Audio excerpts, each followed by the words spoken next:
Well, hello, and welcome back to Stories, the Path of Destinies. The clouds parted over the Isles of Boreas. Yeah, I know, we've been It over was this. time to choose. The rebellion was in trouble. Ravens were scouting for the secret rebel base. They needed a game changer. Really wish you Pieces could of the skip this. Sky Ripper had surfaced, or so a scholar in the mountains had told him.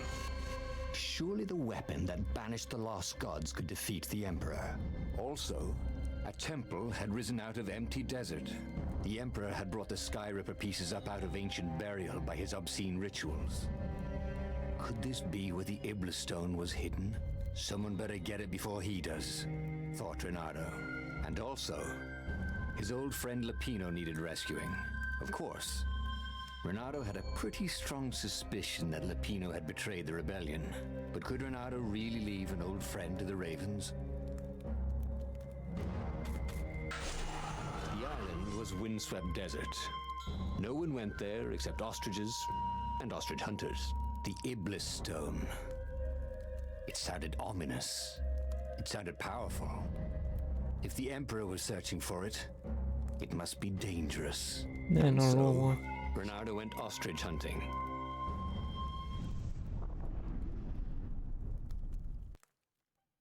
Every child could sing verses about the Sky Ripper, but ancient codices held hints of other things.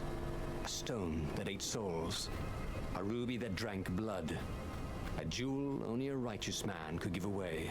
Were all these things the Iblis stone? Long hidden in the buried temple? Another ancient item that was only resurfacing now? Drawn up from the deeps by the Emperor's horrific rituals? Bernardo had a lot of crafting materials. Now all he needed was a crafting bench. No shit. Not there.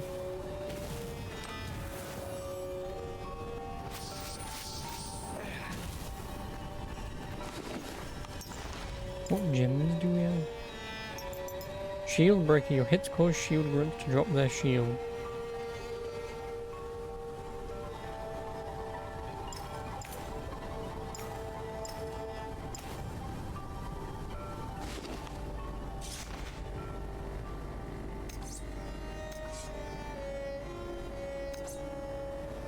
His trusty old sword was always a little better when he sharpened it.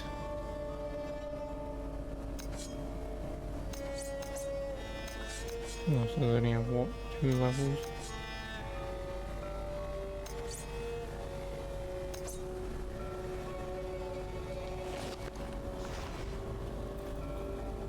Oh, he's like heal now.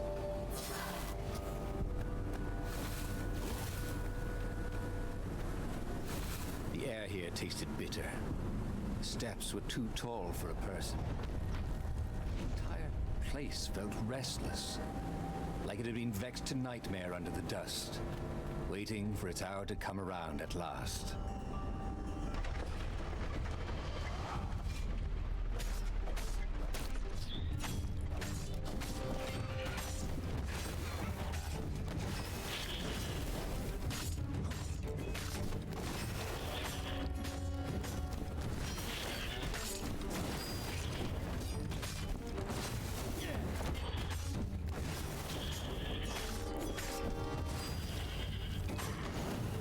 I'm sorry, was that your shield?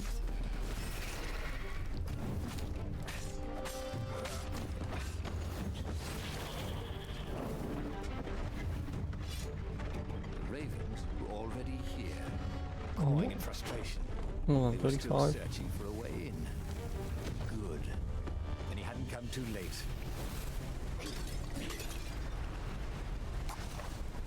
Not 55. What would I even want to buy anyway?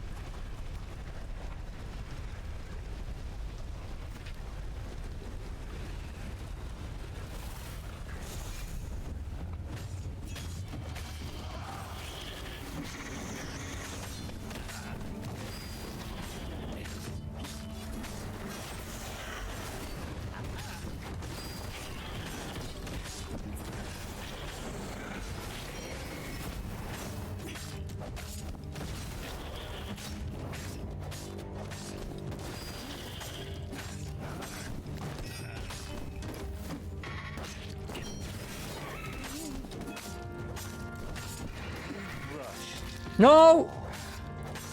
God damn it. Press fucking Y like an idiot. Why? I was about to say, why would I press Y? Because of my Batman reflexes. I know it's X and push towards, but... yeah, my Batman reflexes just kicked in there.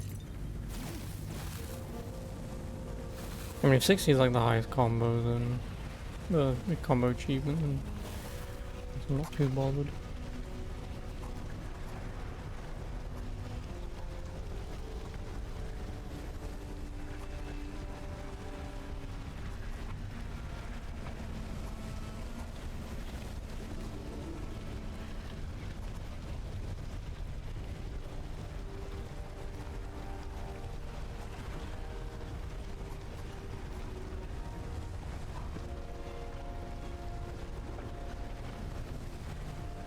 Nice.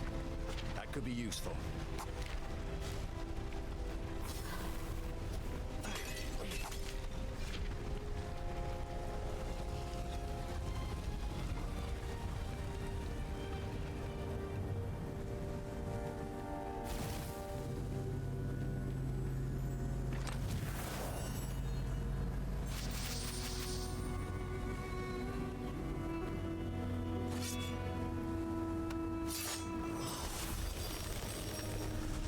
The road less traveled, thought Renato. How intriguing.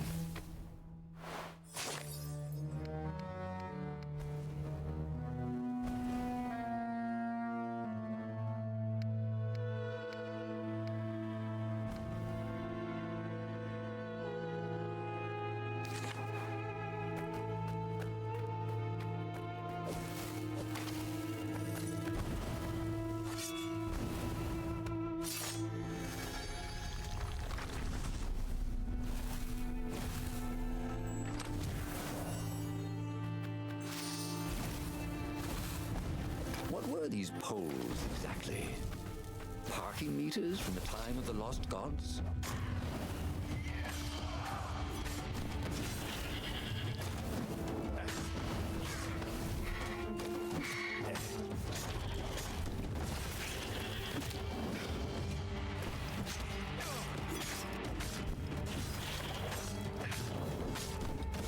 How did I get times 50?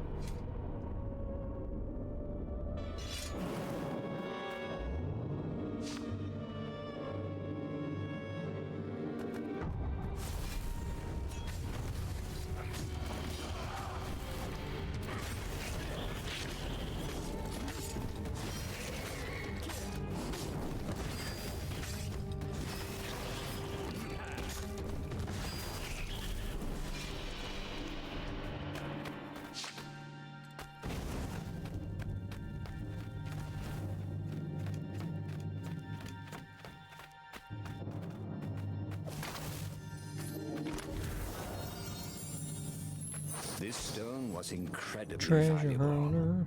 Renato could sense it. Also, it still had its price tag. Said to increase chance of rare loot by 1%. 1%? No.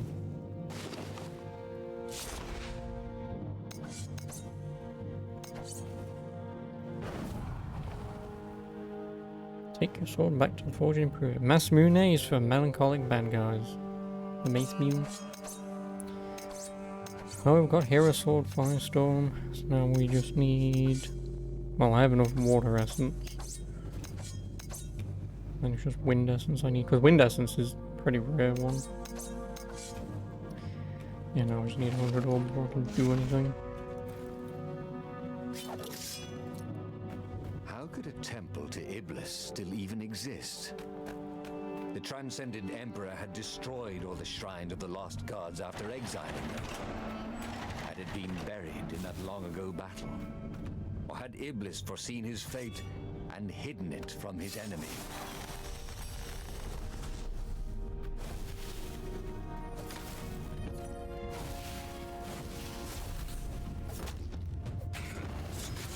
Why would I do that?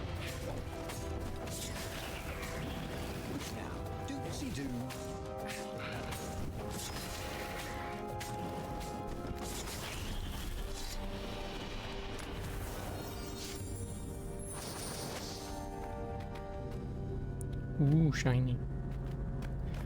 That means I'll take less elemental damage. Cute. I mean, if level 3 is the max for these things as well, then...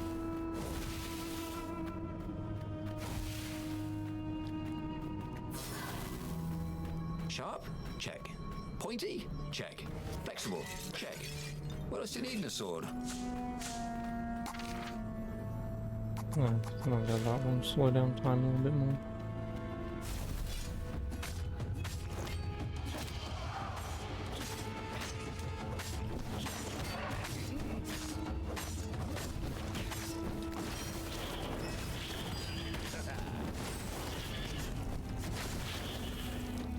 Thanks.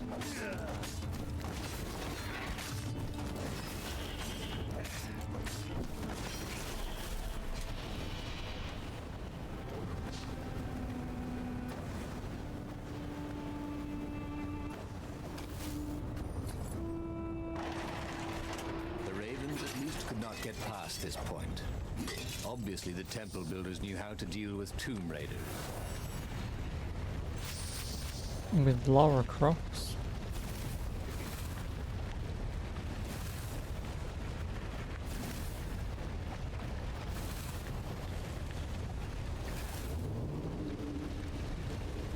There was a sign. Take the goat across first.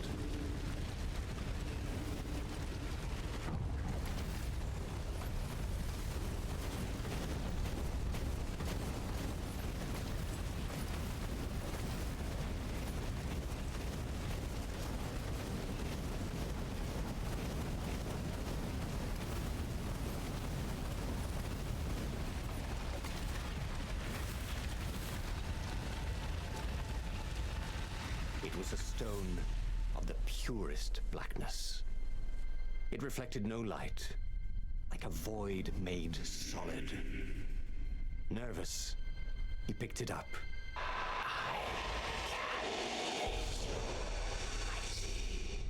Who said that?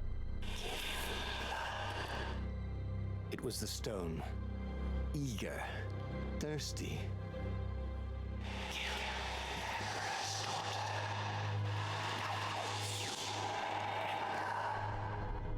That seemed tempting and terribly wrong.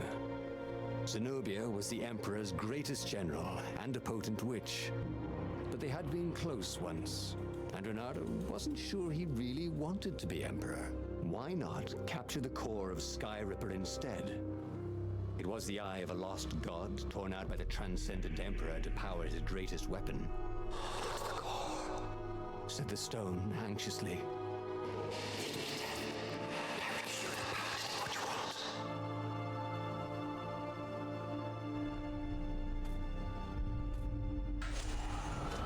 Listening to a talking rock?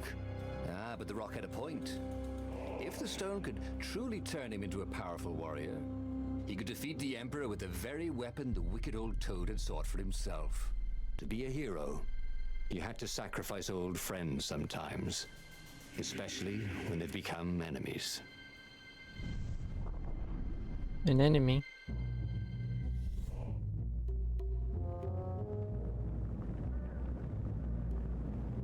As he placed the impossibly black crystal in his gauntlet, Renato had a sudden vision.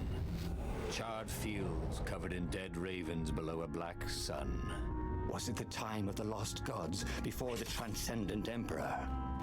Was it the future? Please, it whispered. Take the power.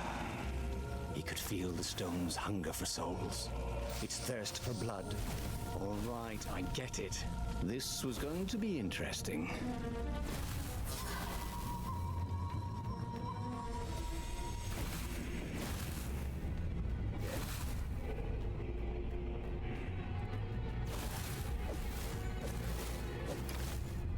The city was burning, and there was no one to put out the fires.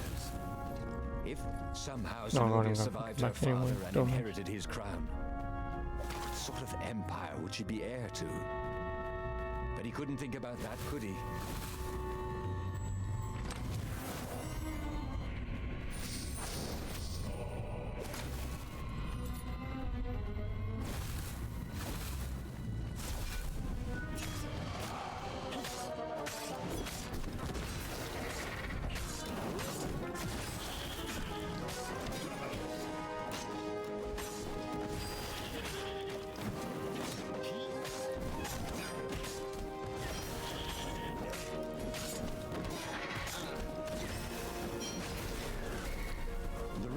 gods on Zenobia's island were no match for Reynardo. They screamed as the stones sucked out their souls, and with each death, he felt stronger. Take the power, the stone told him.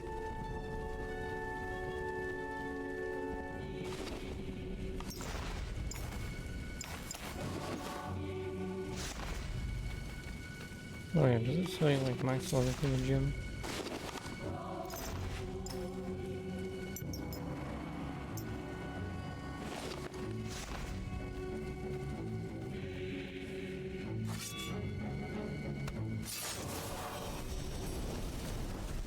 It was time for a little exploration.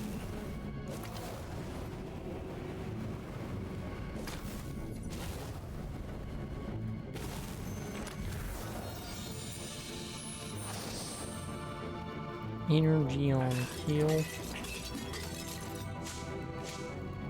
I guess it's not bad. Well, I mean, now I've got all of the stones anyway, so... And if these chests stay... Well, if these chests reopen, obviously when you reset, then getting these to max level won't take too long. Healing enemies give you 3% sword energy back. Not that bad. I assume it'll go up probably 10% for level 3.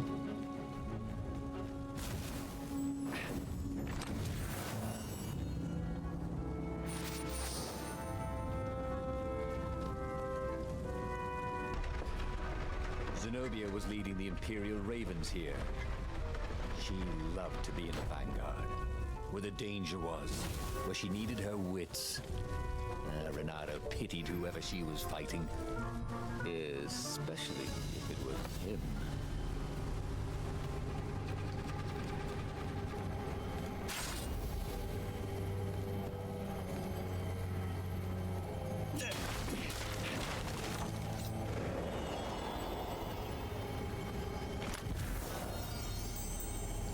His sword food teacher used to say power gems were cheating. Stupid little fart.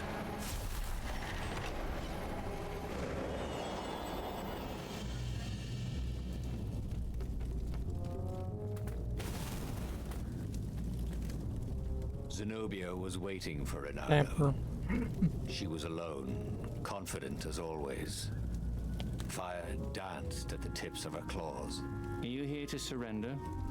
She seemed as cocksure as he felt, but she didn't know he had the stone. And I've missed you too, love. He chuckled. She spotted the stone and bolted without another word.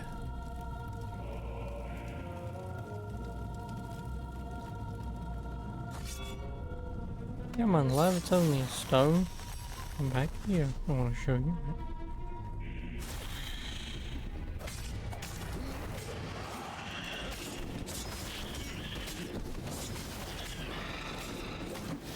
No.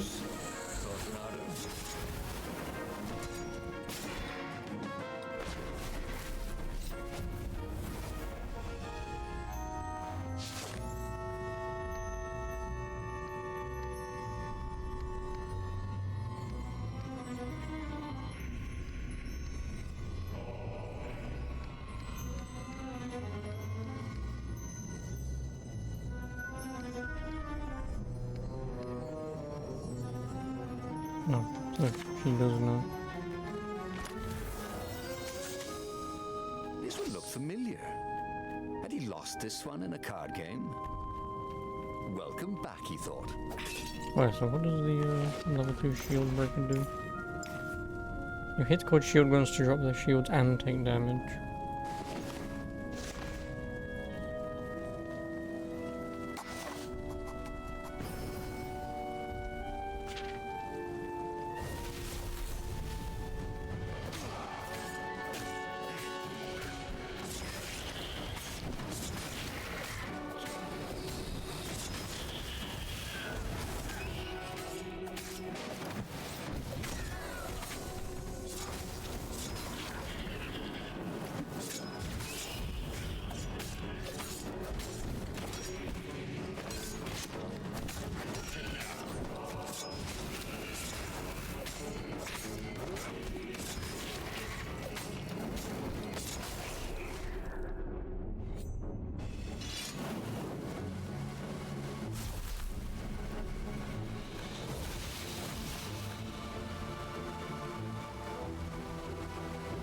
Emperor. Finally, Renato caught up to her.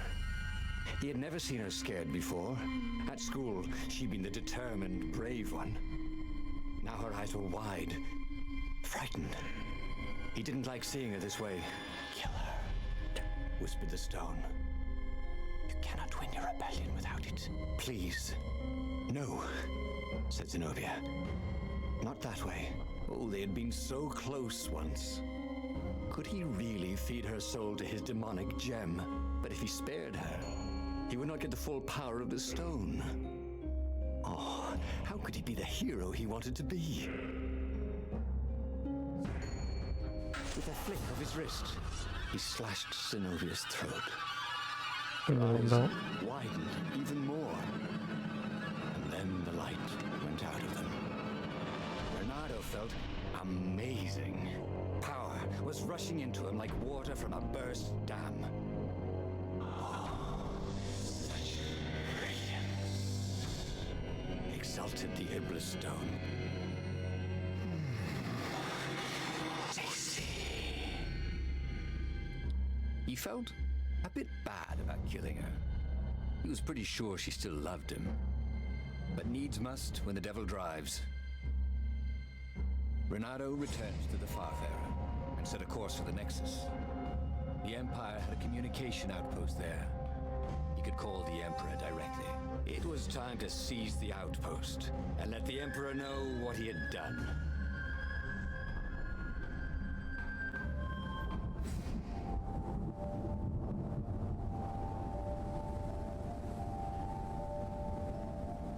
The Nexus was beautiful. He never realized how beautiful. Everything glowed. The wind was so sweet. The sun so soft. The stones so warm. The black raven feathers. Black feathers. Suddenly, his eyes filled. He's falling through smoke under a dead sun. A voice calls him home. Is this a vision? Whose? Is it the time of the lost gods? Or the future? No matter.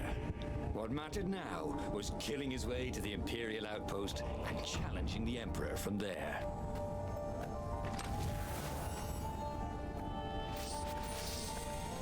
Once you try it, you're hooked.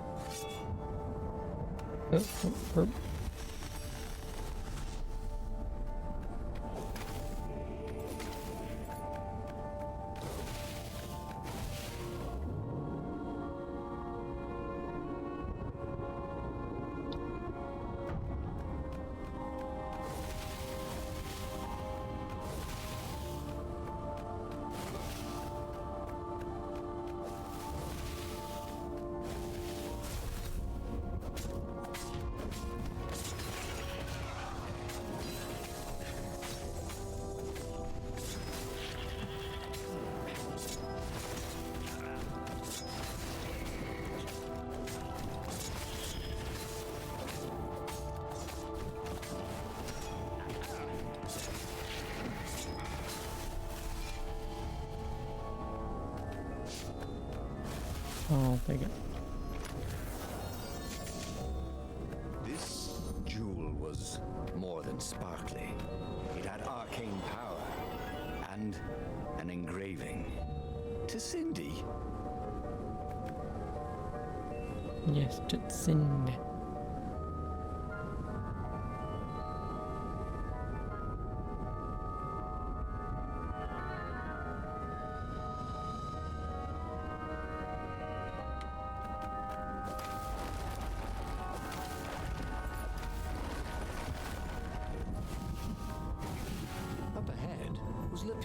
Kill him. What was he doing here?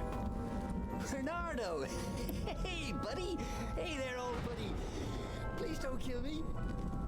Why would I kill you? Asked Bernardo, although he had been thinking about it. Well, you've become... no, I mean, no disrespect at all here. Kind of evil? Maybe you should, I don't know, go to the mountains to have a think. See if maybe you're sure the stone is not all that healthy a thing to keep. I suppose you wanted, Renato said, and poked Lapino in the chest for emphasis. Oh, had he just killed Lapino? Oh, damn it. I mean, I would have done that anyway, but...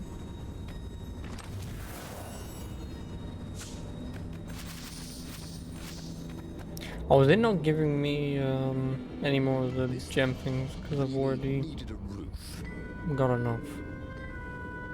Because I only need 15, right? Or something like that.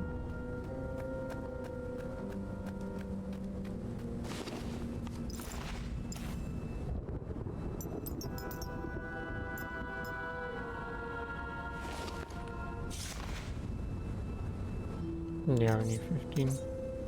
So now we just need 200 ore and then we're done.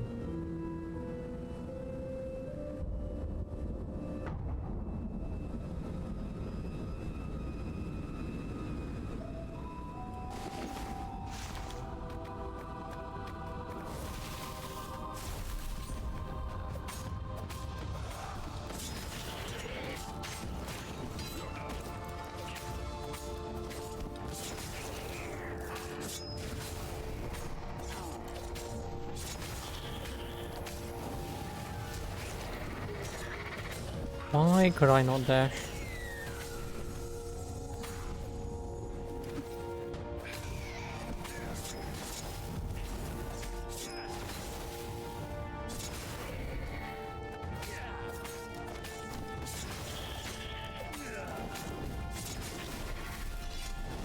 It's really annoying, I don't know why I can't dash sometimes. Renato rampaged to the Imperial If it's outpost like a because water I buffalo. lose it on the slow-mo At the last thing, then moment, that's kind of he fucking remembered annoying. not to kill the far speaker toad. Which means I'll have After to all, level up my he wanted a energy. word with the Emperor. But there was only silence. The Emperor was scared, like little girl. Well, he would gather the rebel army and slaughter the Imperial fleet. Yes, applauded the Imblestone. Tremendous. Then the Emperor would have to answer his far speaker, wouldn't he? Who are you? Asked a distant voice that sounded uncomfortably like Zenobia. What have you become? The mountains. Go to the mountains, urged another that sounded a bit like Lapino. No, we shall destroy them all. Called the rebel council to let them know to gather their forces. Then he killed the far speaker toad. Why? Well, because to make sure his sword was sharp. Oh no, that's awful. So no one else could use it. Yes, that's it. Then he set off for the ruins and the secret rebel base.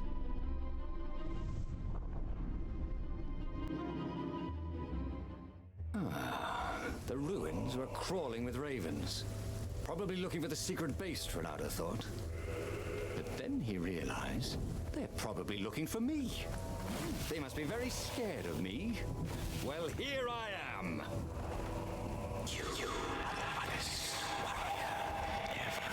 Thank you. whispered the Iblestone. And he had to agree with it, for once. Who was as good as Renato?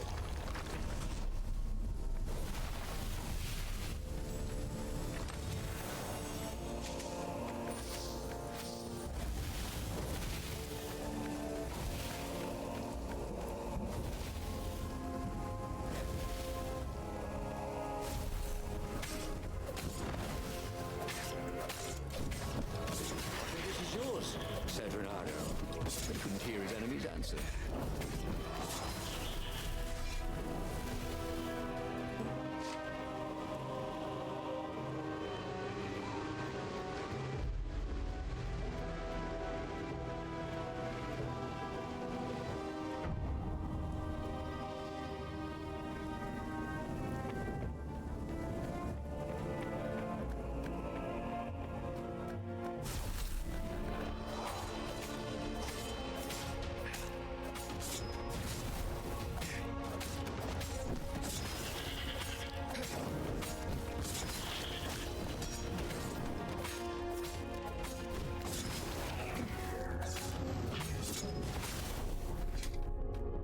Renato was so happy.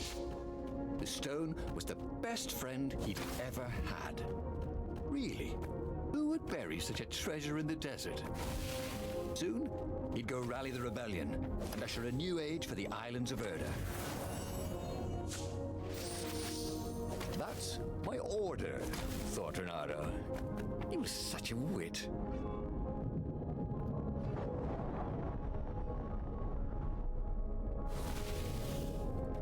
Okay. I mean, within reason, I need to open up a couple more chests.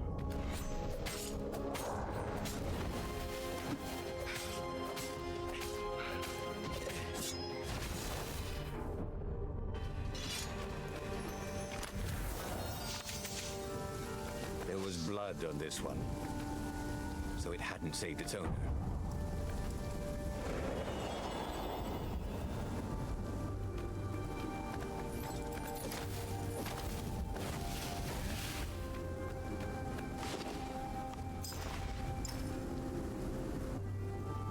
Because what is it?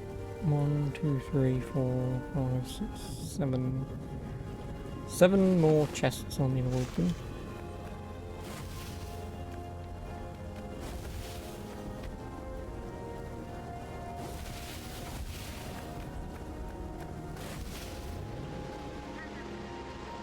There were stickers all over the platform for really hot lady foxes, with pictures and addresses and everything.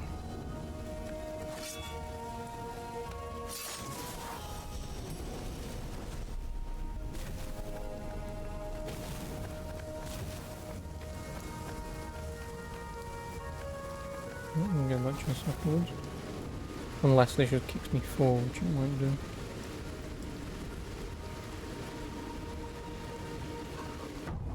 What was really fun was hooking yourself onto a moving ship. It's max defense, max magic defense as well, I believe.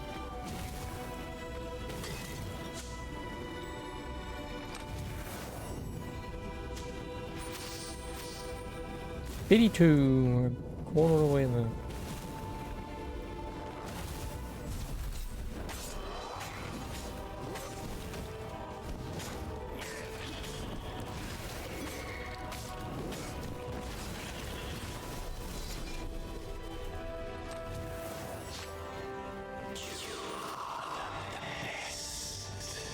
Urge the stone. Let me make you Emperor. Come to think of it, Renato thought as he put down another raven, why shouldn't I be Emperor? How did anybody get to be Emperor anyway? By making war. Not counting the transcendent Emperor, obviously, who had banished the lost gods and started time. Yes, he should be Emperor. He would make a great Emperor. Right, Stone?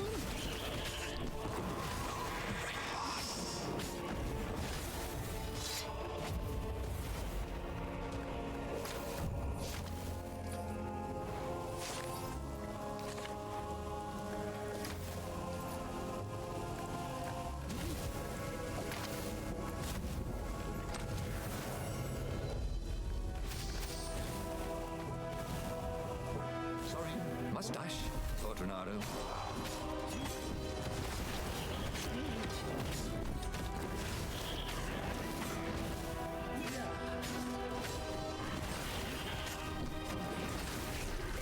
Yep, 25 explosive ravens do just that. No problem.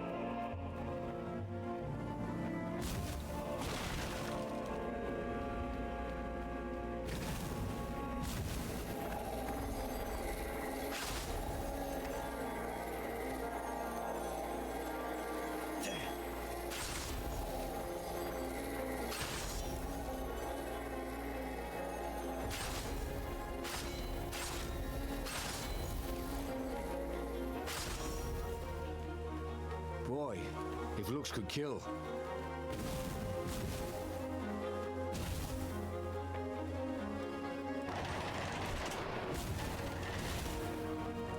The long stairs. So he was close to the rebel base. It was on fire. So far, so good. God damn it.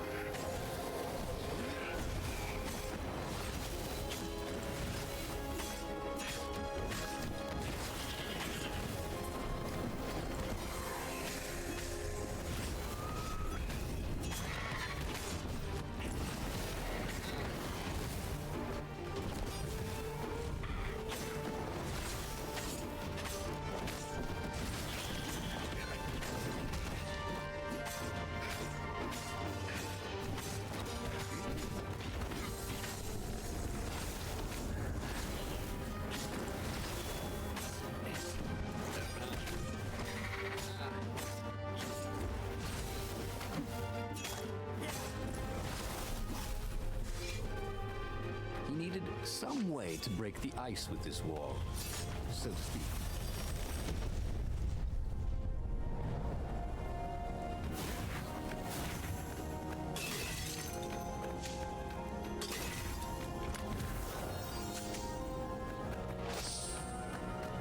Energy on kill.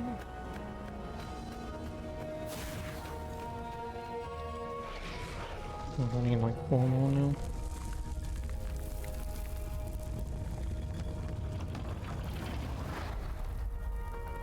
Bernardo strode into the council. Let's do this thing. Let's make me emperor. They looked confused and nervous. Ah, had he mentioned the emperor thing? Yeah, he meant to bring that up later. I mean, let's go win this rebellion. He waved his sword around encouragingly. They ran. Cowards. He'd stop them. He cut down a few to inspire the others. But soon, there was no one to cut down. Well then, he'd have to attack the fleet alone. More for me, he said, unless it was the stone that said it. Traitors. Traitors, all of them. They'd run rather than following him, rather than cheering him. What should he do to the cowards? Anything he wanted to. After all, he was a true hero, the best warrior there ever was. No one could stop him now. But first, finish him. The Emperor, that is.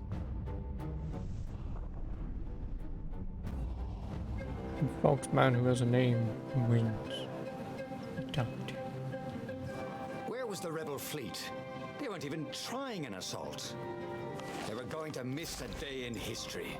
The downfall of this dynasty, and a new one to take its place. He Oh didn't no, have to kill all 2, the 4, ravens. 5. He could enslave them, and enslave the toads too. All the animals would worship him as a god, for he had once been a god. They would willingly give him their blood and their souls. And the world would change, would become familiar again.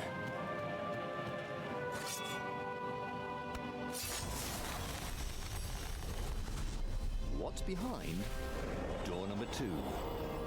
An upgrade for what?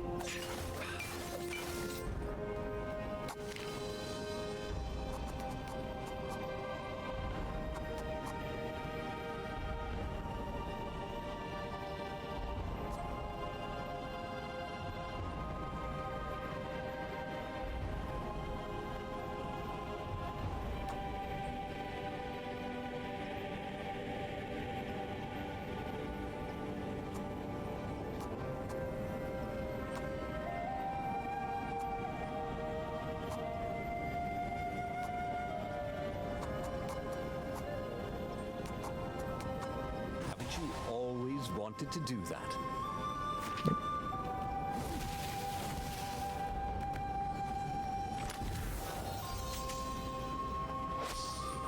Crit chance 2. Now I need 4.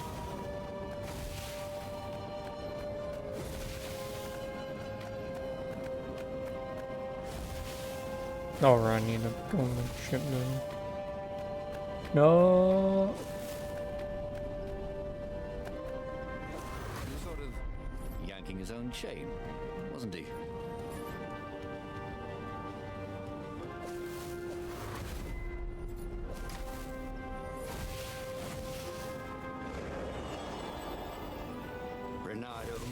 was glowing with dark power.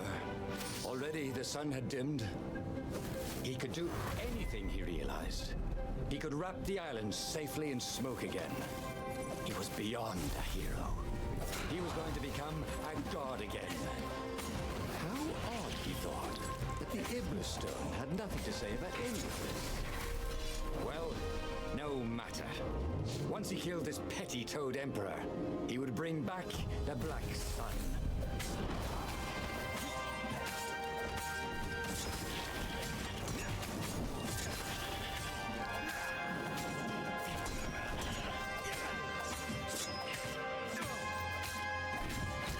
Damn it, I wasn't paying attention.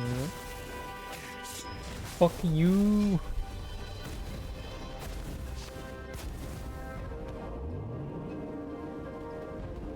Imagine getting a horse stuck in one of these things. He will be cursing a blue streak. Yeah, I'll just heal. I don't want to die because there's probably an achievement for not dying.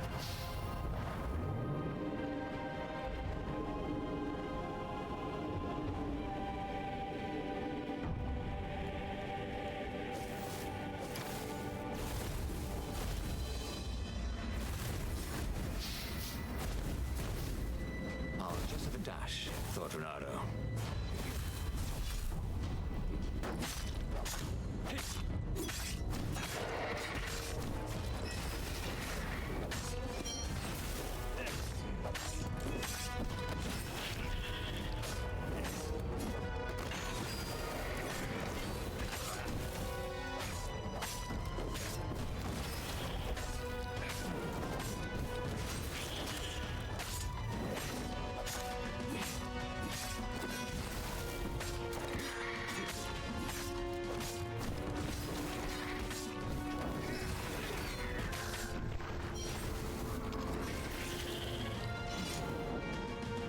Well, I got over 100, so yeah, there are no more combo achievements. I can safely say there are no more combo achievements.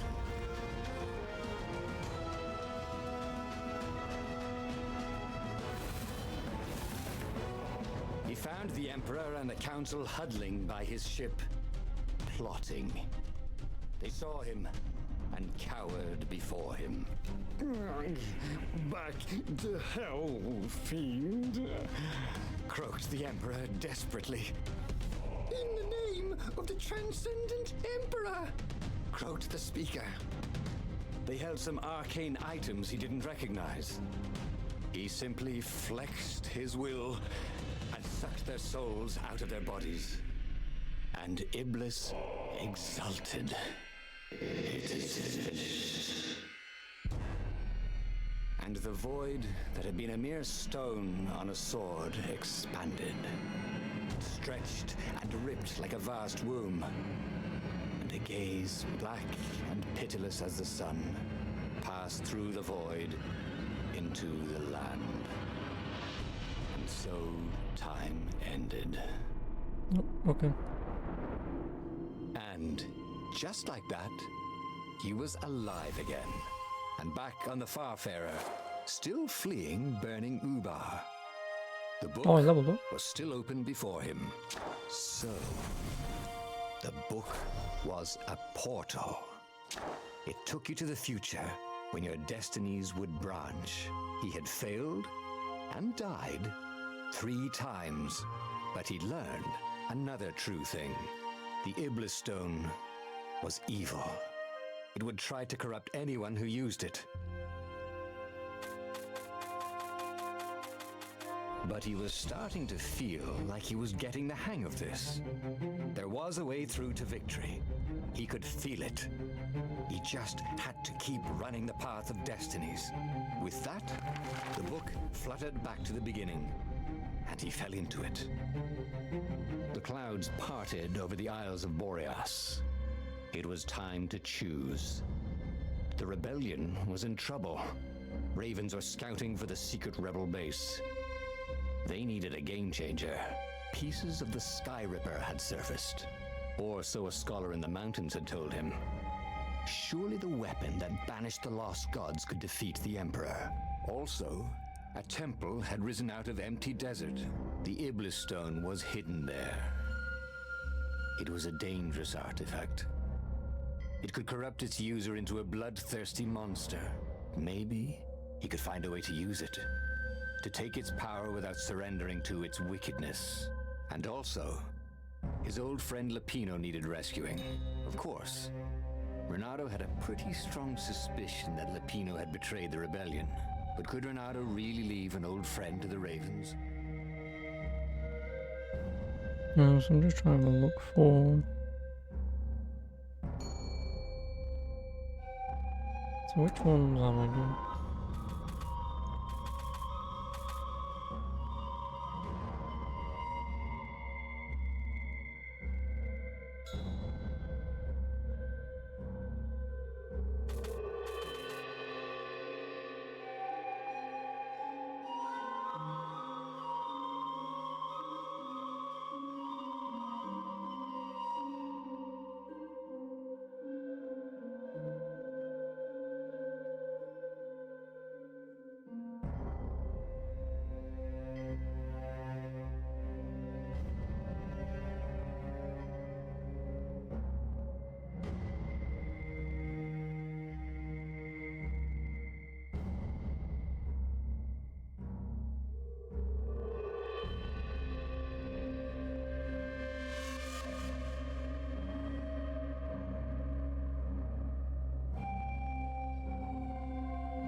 Yeah, this is pretty,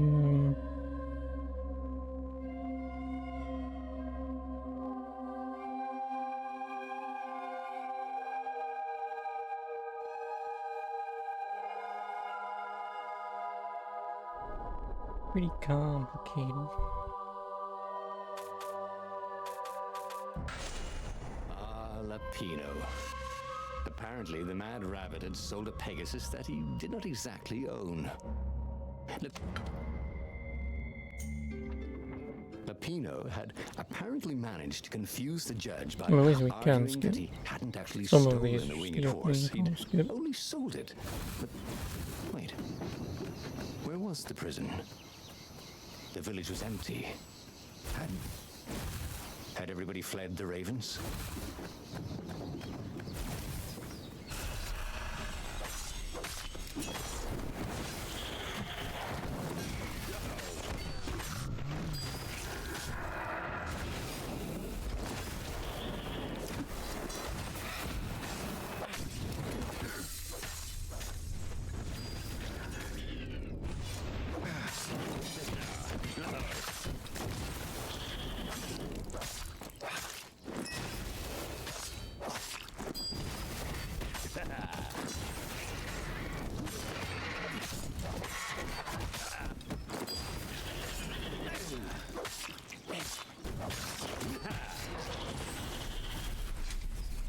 That was odd. Renato had been here, at this exact place, at this exact time. But this time, there were so many more ravens. Renato thought of the Iblis stone and shivered.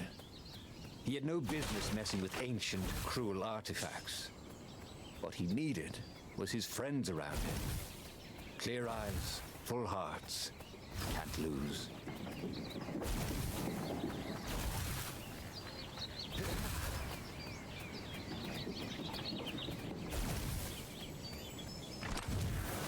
There were a lot of shiny, smooth, curved with leather, buckles, and kind of smelled,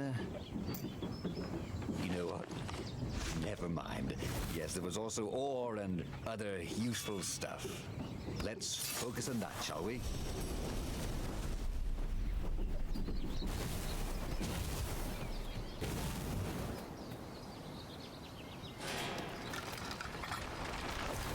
What else could you hook?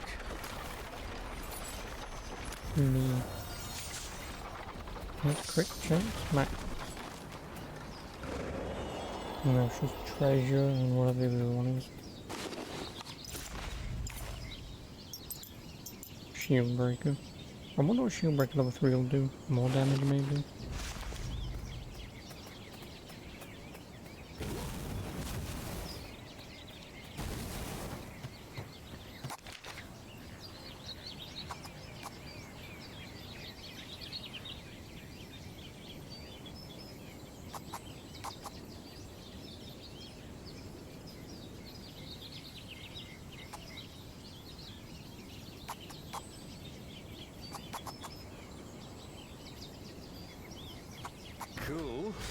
Wish I could do that.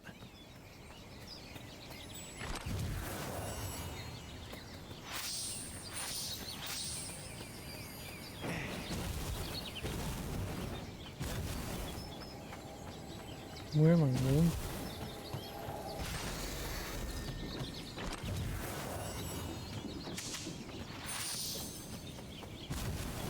76.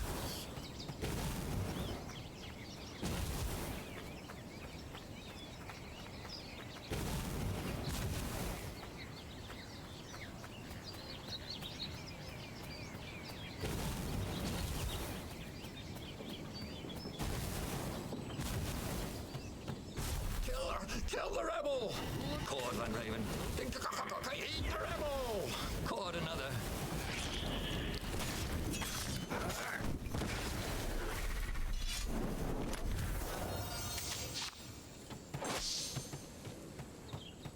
There you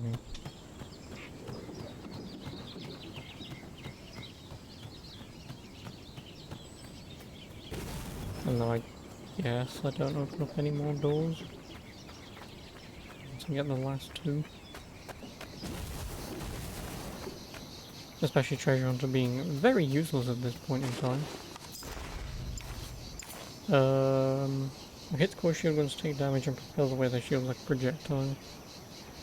Yeah, let's see treasure hunter. Set to increase chance of rare loot by 1%. Like, what fucking rare loot? If it meant it'll spawn more bloody...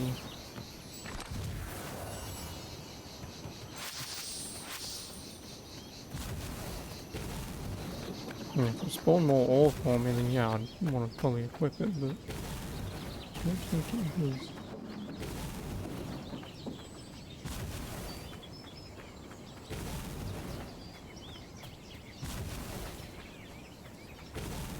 Oh, right in the way.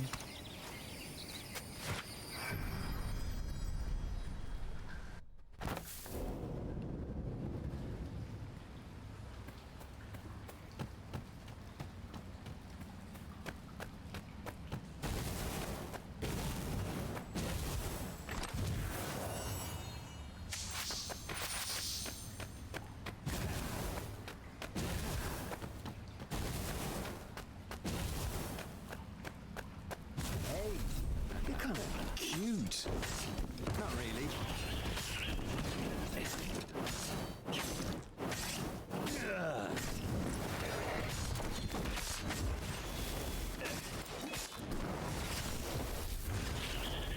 That's what I wanted to do, game. Didn't want to hit the twat in front of me, but thank you. Ravens were landing everywhere. The advance guard. He'd better get moving. If they got to Lupino first, they'd eat him for breakfast. Or a snack. Ravens weren't picky. If they got hungry, they sometimes forgot to interrogate their prisoners. Even top spies like Lupino. Well, unless he really was a traitor, obviously. Then they'd probably pin a medal on his chest.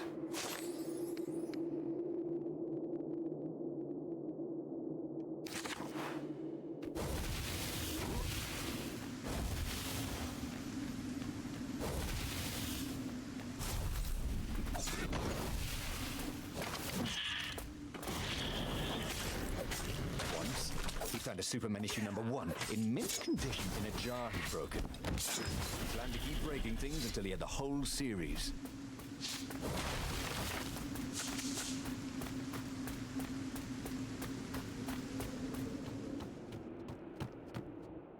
Dirty and bloody, Renato finally reached Lupino. The rabbit was practicing his shuffle. Renato recognized the cards. It was Lupino's favorite deck. Oh, I thought you were in danger. We capture Zenobia, we find out what she knows, and that's the whole war right there. Easy peasy, lemon squeezy.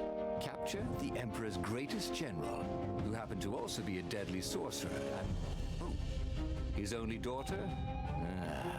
That would be worth it. And it would be nice to see her. He'd always had a soft spot for her. And he felt sure she had one for him. On the other hand, he could still get to the core of the Sky Ripper, even if he couldn't get the whole thing. It must have great power.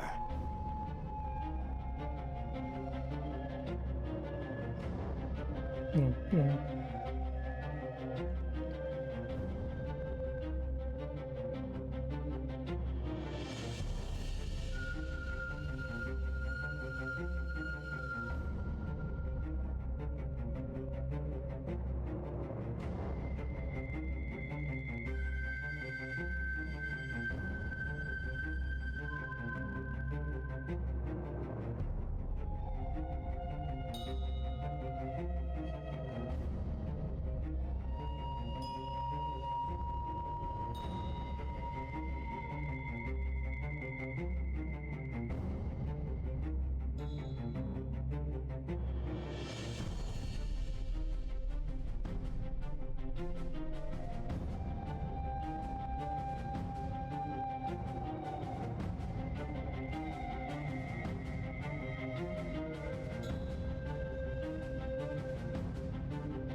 Zenobia The whole wasn't fucking just the thing. Emperor's daughter, of course. She'd been Renato's best friend in sword fu school. And you're still mad for her. The rabbit reminded him. The rabbit had a point. And Renato had a feeling she'd want to see him again. Who knows what could happen between the two of them this time around? She knows all his plans, chuckled the master spy. She won't give them up easily. She'll tell the interrogators, all right, said Lapino. Taking her would change the game, all right. The city was already under Zenobia's control. I had to admire her efficiency.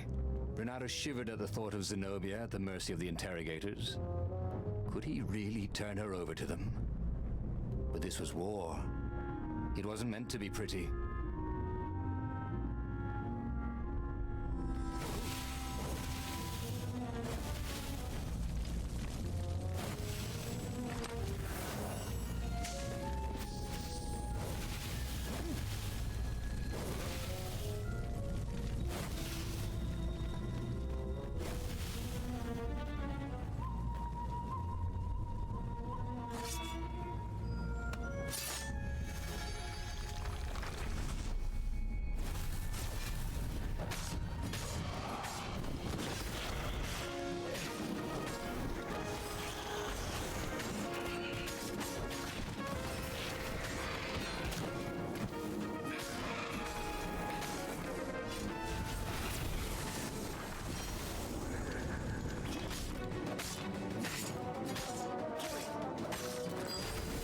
Nice.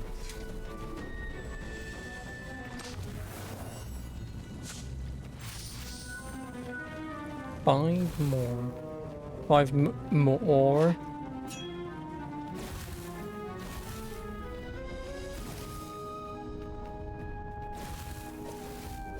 Hoped his hook didn't break.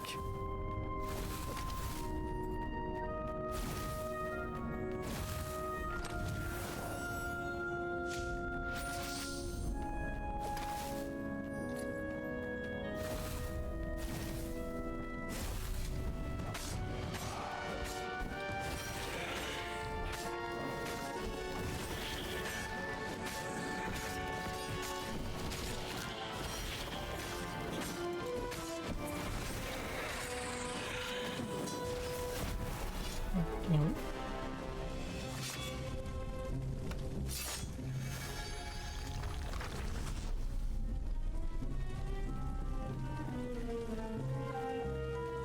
You couldn't go sticking jewels in your gauntlet just anywhere. What if you dropped one and broke it? Luckily, there was a bench right here.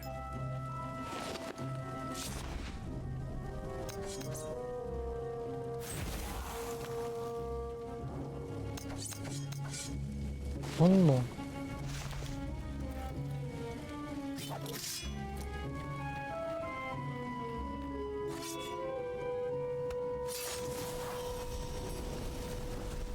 Had that door been opened before?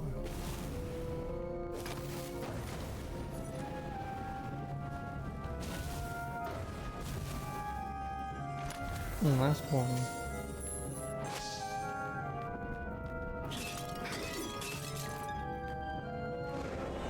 Well, I'll still go down a route to a proper chest, but, you know, within reason, that should be within.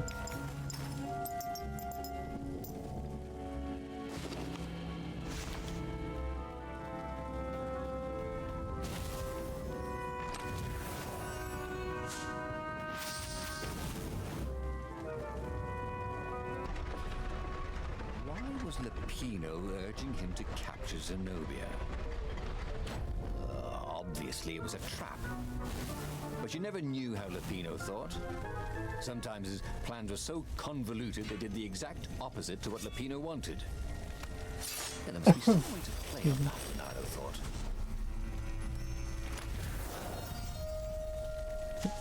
Just health stuff now. Oh, I don't need to open up them anymore. If it gave me ores at this point, obviously I'd keep doing it. It was almost impossible to sneak past them. Oh. If one didn't spot you, another one would.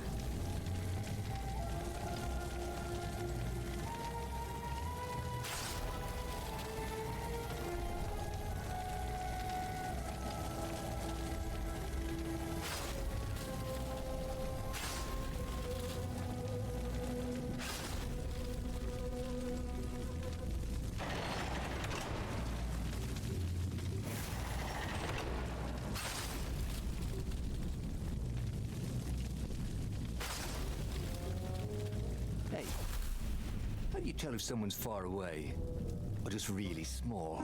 So, what's this plan of yours? Use me as bait, said Lupino. And he outlined a slightly complicated plan that involved geese, a net, setting the Farfarer a little bit on fire, Lupino dressing as an old blind toad, and Renato hiding inside a monstrous watermelon. What could possibly go wrong? Thought Renato. Oh, this is gonna be fun, said Lupino as he ran to go set up his marvelous plan.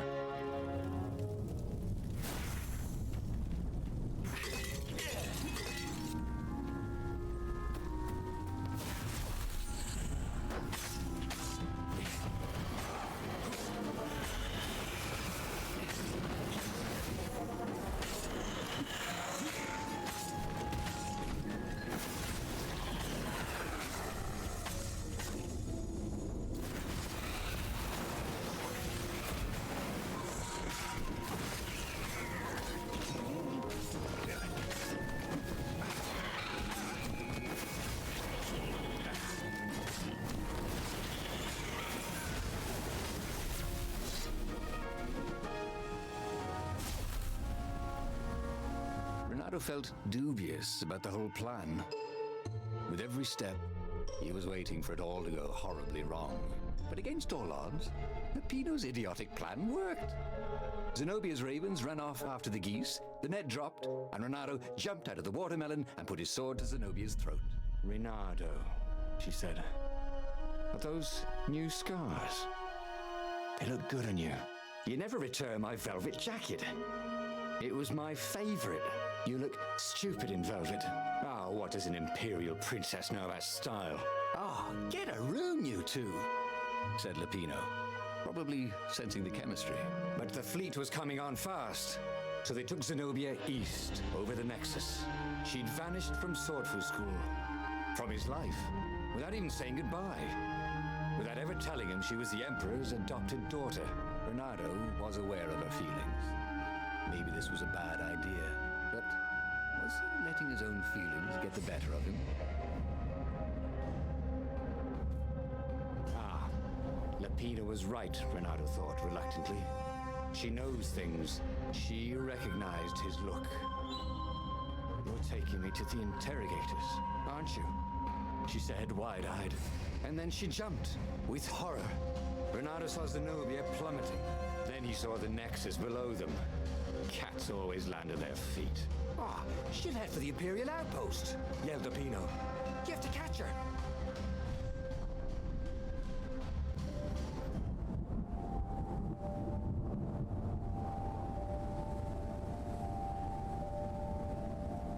Cats can run faster, but foxes can run longer. If he ran, he could head her off before she reached her minions at the outpost.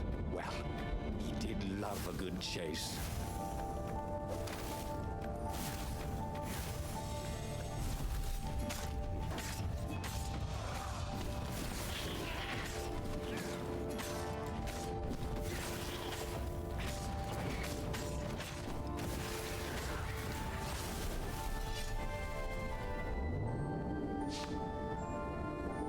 This really didn't have much in the way of safety features, did it?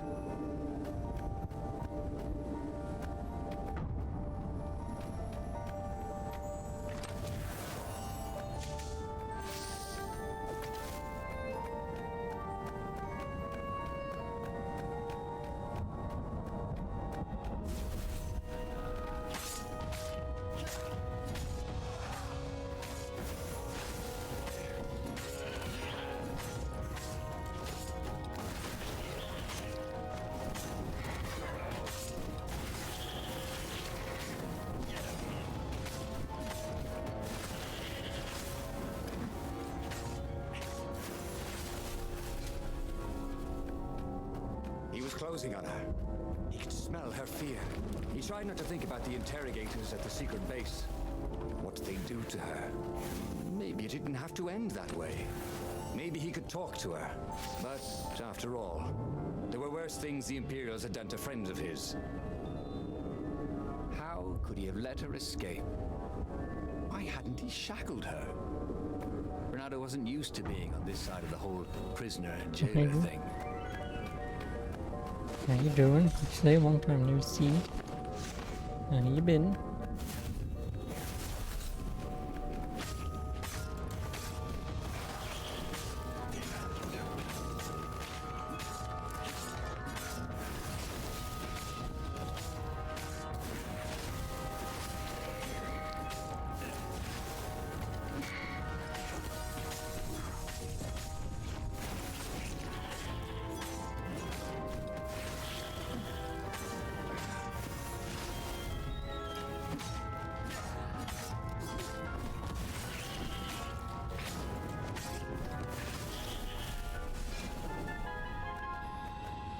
Bernardo reached the outpost. The Imperials there were no match for him. Soon okay. after, Zenobia limped What's up been the up with path. me? Not She much. realized he was already in front of her. She didn't even try to run. Oh, you left without saying goodbye. Go to college. Well, next week, I suppose. I've already been in this week, but Enjoying us a yeah, little too technically much. starting next week. So, His head shaken. Oh, how's the spare backlog the going? chap, won't you? Terribly. Said Lapino as he shackled her I hands spent so she 20 couldn't throw days spells. back to back playing She a knows all fucking his plans, RPG. all the way back to God. the Farfarer. Lapino 20 nagged fucking days for one game Bernardo is the not interrogator too long. pry all the intel out of Zenobia. I thought would turn the tides in the imminent battle. All they had to do was take her to the rebel secret base. Bernardo didn't like to think about what the interrogators would do to her. Couldn't he just talk to her? No. Well, Kingdom Come Deliverance was, like, say, the RPG that took me 20 days to do. I did beat it. And then as for Sekiro, we're not going to talk about that, so... As they reached the ruins, Bernardo could see ravens everywhere, searching for the rebel base. They'd have to hide the Farfarer or go on foot. What if we get separated? Yeah, so Kingdom Come is done. For once, As for the longest Saw him at RPGs I base. own, that is the longest. So now that one's done, Don't do this. pretty much all the other RPGs are your We were usual friends once. 30-hour fizz. Shut it, witch, or I'll shackle Again, you. depending on how much of the Said game I Lapino. want to play, but See? Bernardo thought. There was no way Lapino was working for the Empire. you're just He playing really and hated finish one Zenobia. day. What? And then, a What the- few moments is he? later, they touched down. Skyrim is unlimited. I mean, not really, but yeah. No, not even remotely. As Because I Lapino did do all pulled the quests, Zenobia off the but- Farfarer, On my Bernardo backlog, I'll readied finish it himself one day. to No, I go won't, ahead. because I've still got my Sorry, physical I need game to backlog jack to it. go through. Like, He said, I probably have more than enough games to foresee me playing for the next "It's so 5 like years, you." 10 years. What? He said, confused. Like, I've just got too many. Why So didn't don't you get me write? wrong. Why didn't you first speak? Oh, save the romantic nostalgia. Let's go. So yeah, don't get me wrong. I mean, I only have about 100 and odd games on Steam left to do. I'll tell you exactly how many I've got on my not completed library. I've got 115 in my not completed library. Base. Which is actually not that bad. I mean, I do put some games that I just flat out Well, I do put some games that I play, and if I'm not feeling it, or if I'm just like, no, I'm never gonna play this, in another folder. In the very dumb, small chance that I might actually ever go back to them. But yeah, for the most part, I think I've got like 20 odd games in that list. But, like I say, that's just because some of them I just don't want to play at all. Or I've partially played and just stopped playing.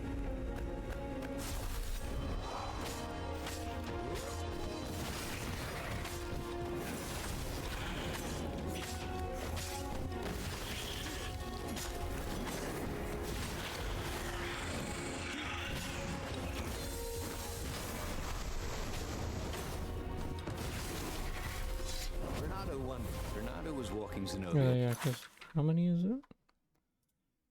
Yeah, it's in the NCL hidden, so I've got 35. It's stuff like Antichamber that I tried playing, but I wasn't feeling it. Beyond Divinity, I just can't get it to work on PC, so like that's the only reason it's in my hidden folder. Is because it seems to be a bit of a pain in my backside to try and get it to work, and I just can't be asked to faff around for hours on end to get it to work.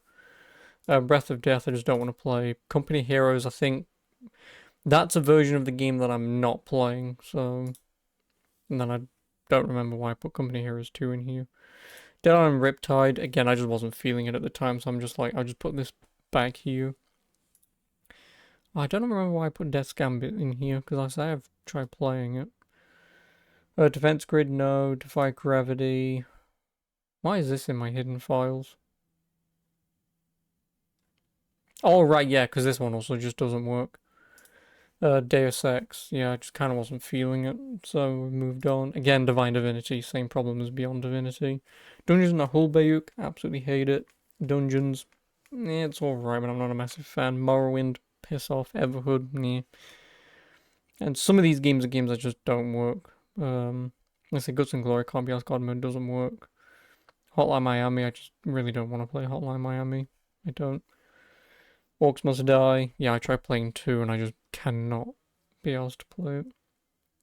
Super hot is just play the same 5 levels over and over again. I'm not doing that. Says the guy playing stories right now, but I mean, at least with stories it has somewhat intuitive basic combat, whereas Super Hot's whole gimmick is the slow-mo killing stuff. Titan Souls, I'm just a little salty over Titan Souls, but and then Unreal, these games are just not. And then Wasteland, it's been far too long since I've played it and I can't be asked to play it anymore.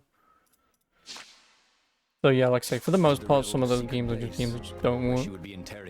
Or they do work, but they don't work. And they need fixes, and the fixes don't fix them. Like, again, like say for an example with Beyond Divinity, I just cannot get any resolution to make it work. Because when I try and boot the game up, everything goes haywire on my computer. Like, some things go there, some things go here. And like with the Defy Gravity, the game plays on that screen, and it would never play on this screen, and obviously that's a bit of a problem because I can't swap and change things around. Because I get hard locked onto playing it on that screen, like so I can't move OBS or anything, so... Like I say, just some games are just whatever. He was more and more extraordinary.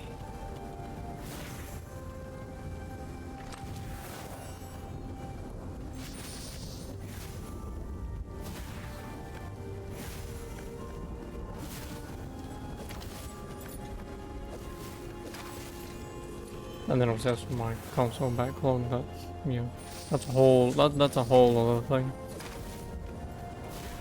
For the most part, those games will be fine. Well, I say for the most part, I'm gonna be completely fucking honest with you, no they're not.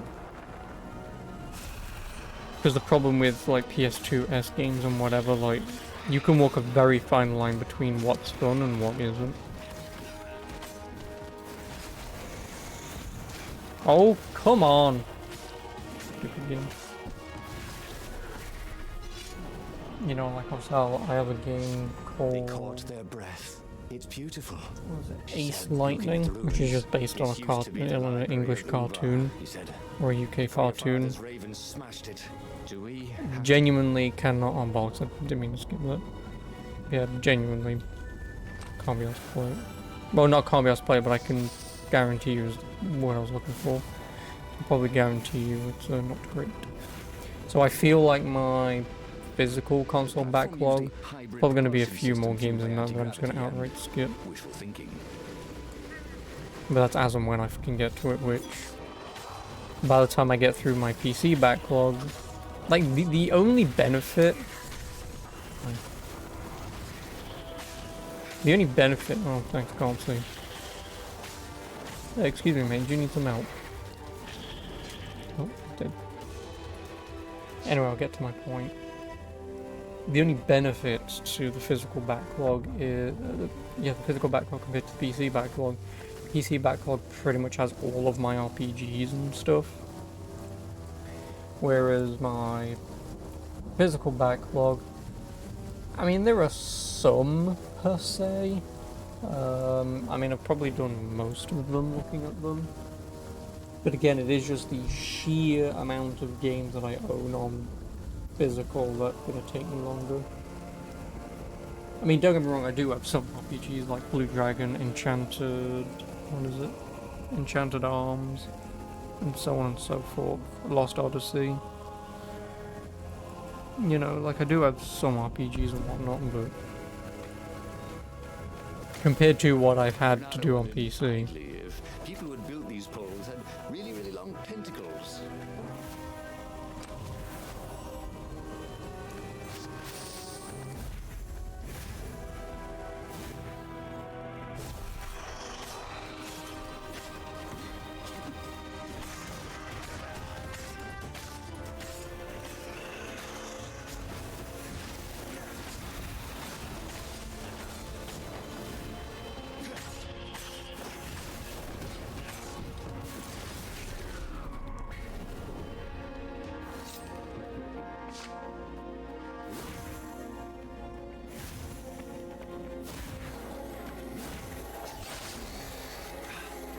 Who are you looking at?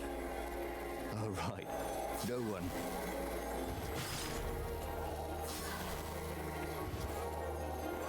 They probably kill him, so we'll get me at the ending. The long stairs. So he was close to the rebel base. He was on fire. So far, so good. Oh, fuck off. Bloody thing.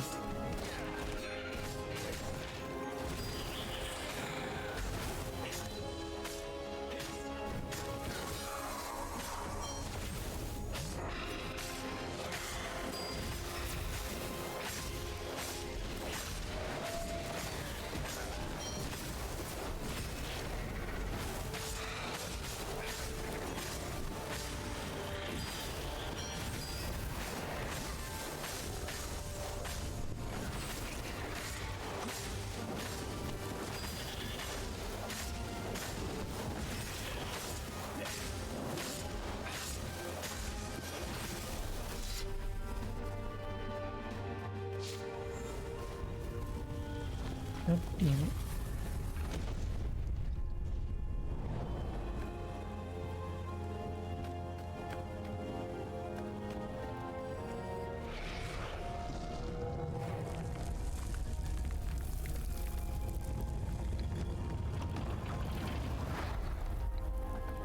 As they made their way to the secret rebel base, Renato felt strange.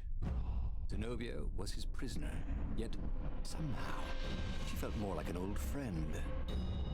He wanted to tell her all his secrets, but suddenly the ruins lit up with thousands of fireworks. There was a thunderous roar and dust rose. The caves were collapsing. The caves? You've been playing me? Renato said, and he stared at Zenobia. I'm sorry, she said, and she seemed almost embarrassed. Then everything went dark. When Renato came to, he had a terrible headache. Also, Zenobia's sword was at his throat, and her shackles were gone. So was Lupino. The No, terrible it's really thing been is, up to you. he said, I really have missed you. Now that we've destroyed the rebellion, would you consider becoming an advisor to the Emperor's daughter? I'm no one's servant. Everybody serves. Even if it's only destiny. I like to choose my own destinies, he said. The whole point of a destiny is you can't choose. Oh, never mind, she said.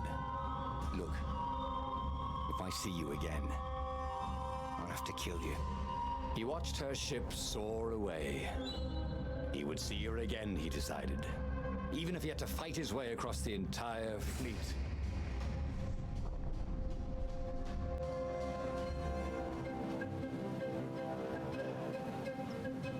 The Imperial fleet was cleaning up the few rebel remnants. For only a moment, he thought about running. But heroes don't run, even when the world is against them. Destinies. Even when their cause is hopeless, and their efforts futile, and pointless, and useless, and death painful and guaranteed. He's decided to stop thinking for a while.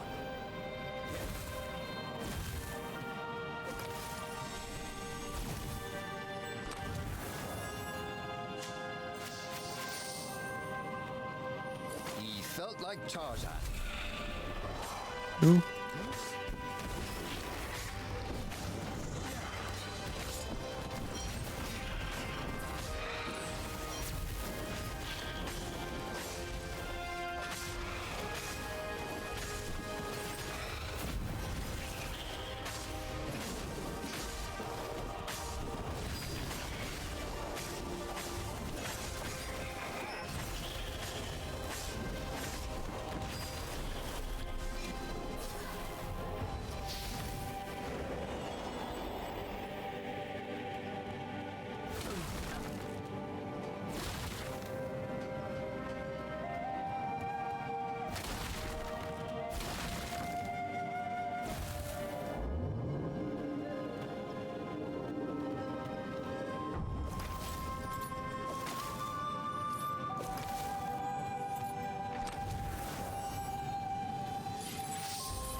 These platforms were so expensive, they'd run out of budget for guardrails.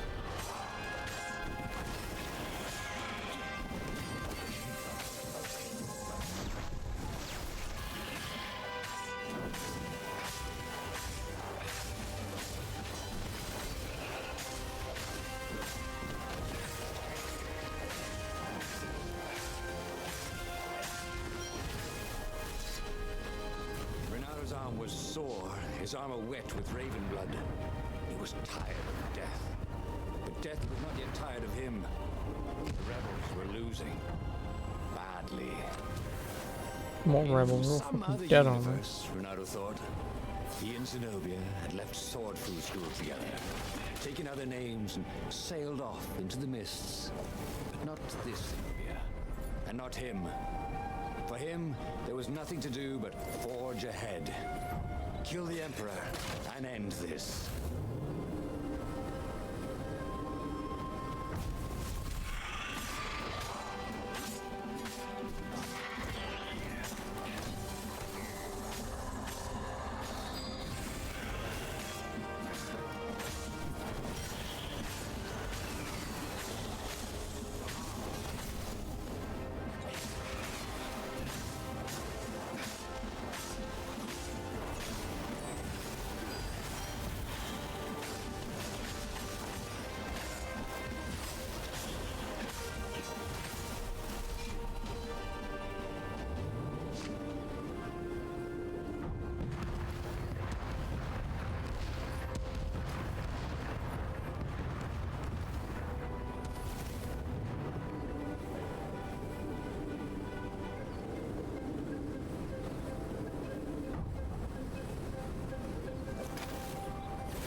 confront the Emperor.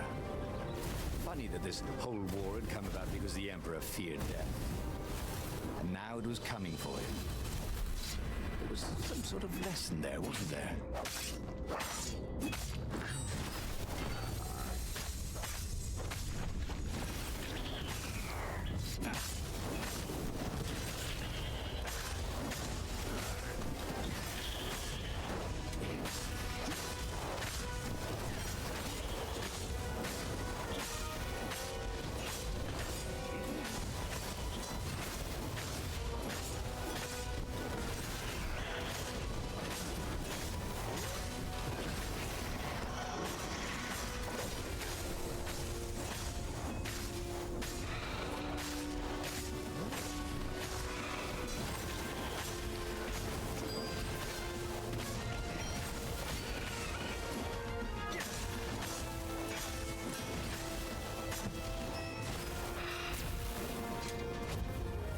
I mean, I want 150. I'll have a look.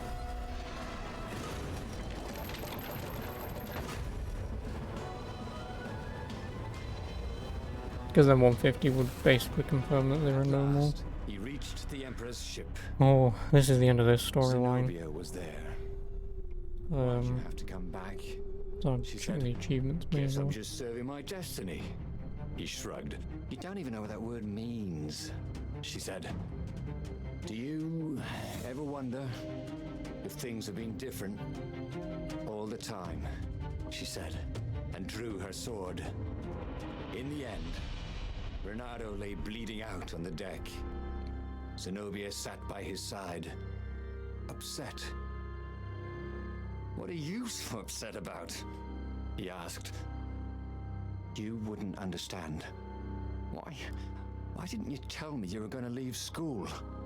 I was afraid you'd convince me not to. I guess I'll have to buy you a drink in the halls of the Valiant then, he told her. And then he was gone.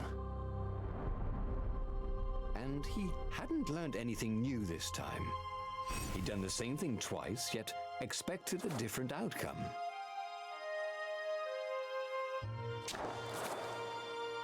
Truth Finder unlocked. The Truth Finder will help you find the paths that lead to the truth you have not found yet. Look for this icon when making choices in the book. This option can be toggled in the gameplay options menu. Cool. And that makes it much easier getting the endings. I don't have to look at this fucking flowchart anymore. This one, I'm going to assume is get the 2 pieces of the weapon, but take it to the researchers. Is what I'm going to assume.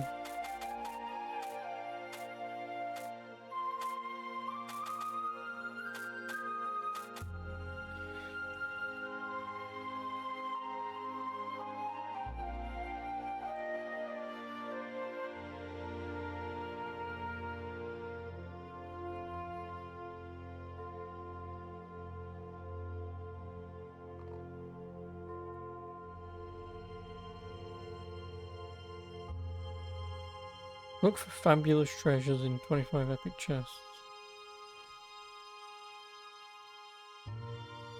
Oh, use every trick in the book to a combat encounter.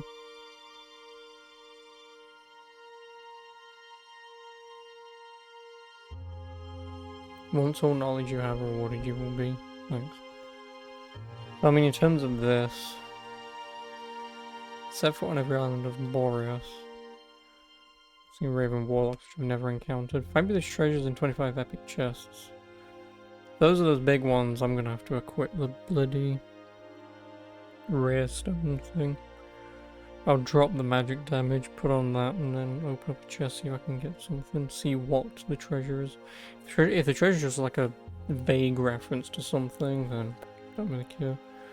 So this one will happen eventually. This can happen, but I need to know what all the moves are. Obviously I've got dash, obviously you've got attack, counter, rip them off, throw someone into someone else. But yeah. And then whatever the hidden achievements are. There would be a way to win. Renato could feel it. He'd have to explore choices he'd never made before he could figure it all out, though. And with that, the book's pages fluttered to the beginning once again. And he fell. The clouds parted over the Isles of Yeah, this was Boreas. the one thing that I wish you It was could. time to choose. Yep. The rebellion was in trouble. Ravens were scouting for the secret rebel base. They needed a game changer. Pieces of the Sky Ripper had surfaced. Or so a scholar in the mountains had told him. Surely the weapon that banished the lost gods could defeat the Emperor. Also, a temple had risen out of empty desert. The Iblis stone was hidden there. It was a dangerous artifact. It could corrupt its user into a bloodthirsty monster. Maybe he could find a way to use it. To take its power without surrendering to its wickedness. And also, his old friend Lapino needed rescuing. Of course, Renato had a pretty strong suspicion that Lapino had betrayed the rebellion. But could Renato really leave an old friend to the Ravens? The island was windswept desert. Every child could sing verses about the Sky Ripper, but ancient codices held hints of other things. A stone that ate souls, a ruby that drank blood, a jewel only a righteous man could give away. Were all these things the Iblis stone? Long hidden in a buried temple. Another ancient item that was only resurfacing now. Drawn up from the deeps by the Emperor's horrific rituals. Oh, we need 20 more.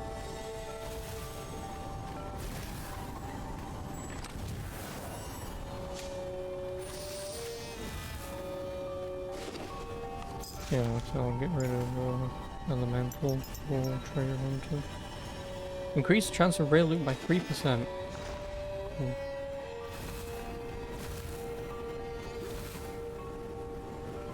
What was he doing here? The last time, the stone had fought him for possession of his own soul.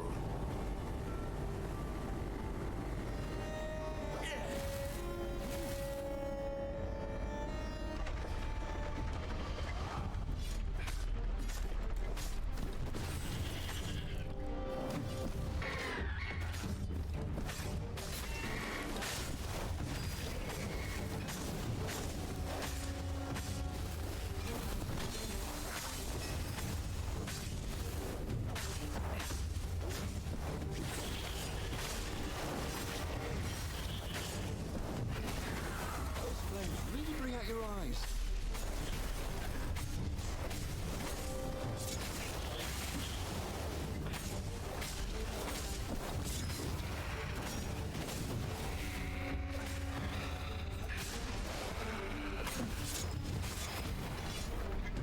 The Ravens were already here, cawing in frustration.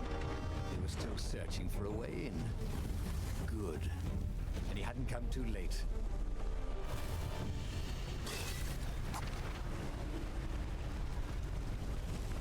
Yeah, it's probably shit like dashing through enemies and whatnot.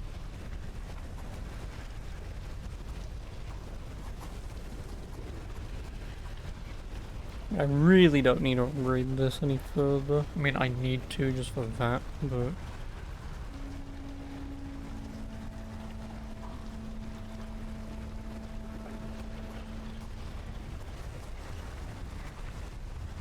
I'm guessing I want more stamina.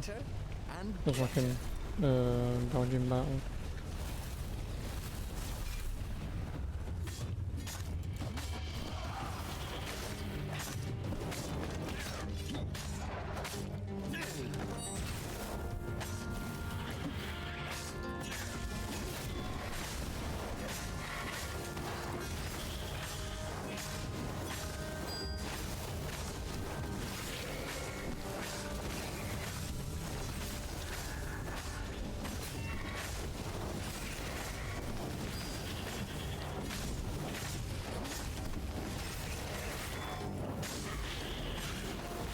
No, I want you to fucking grab it, dumbass. Not hit it and fucking hit it again. been the terror of the sandcastles when he was 2.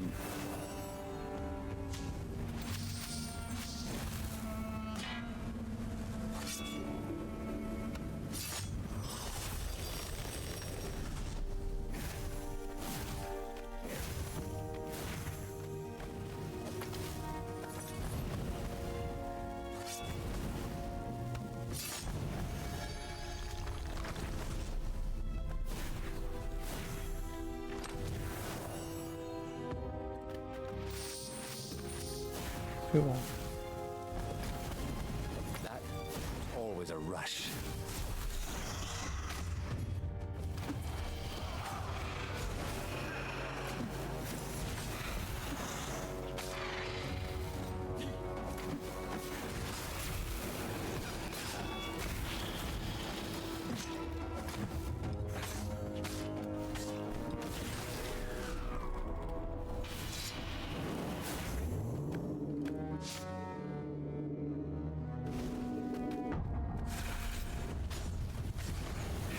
No, what are you doing, man? Oh.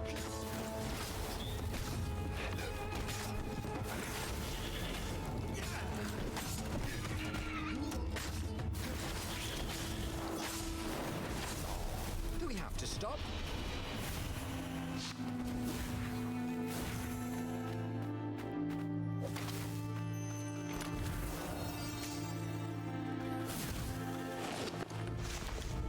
Who To or be some way to use the Iblis stone.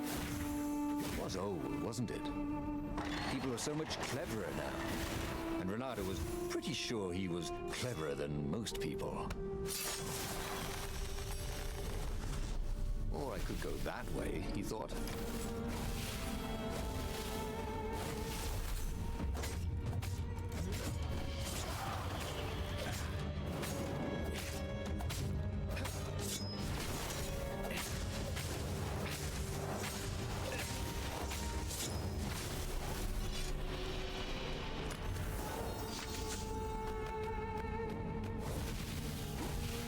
I'm gonna be opening up a lot of these chests and not get a single thing out of it.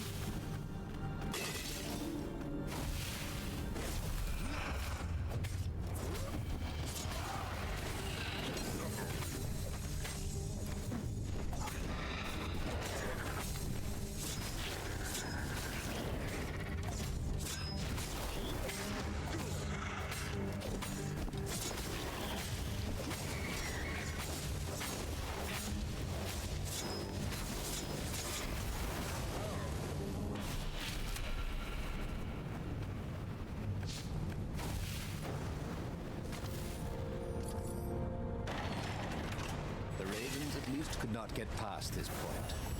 Obviously, the temple builders knew how to deal with tomb raiders.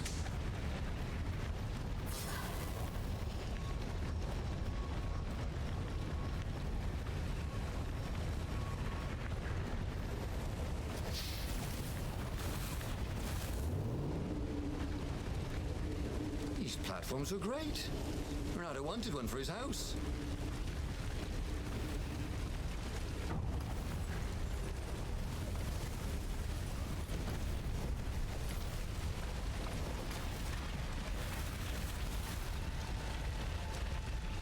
It was a stone of the purest blackness. It reflected no light, like a void made solid. Nervous. It was the stone. Eager. Thirsty.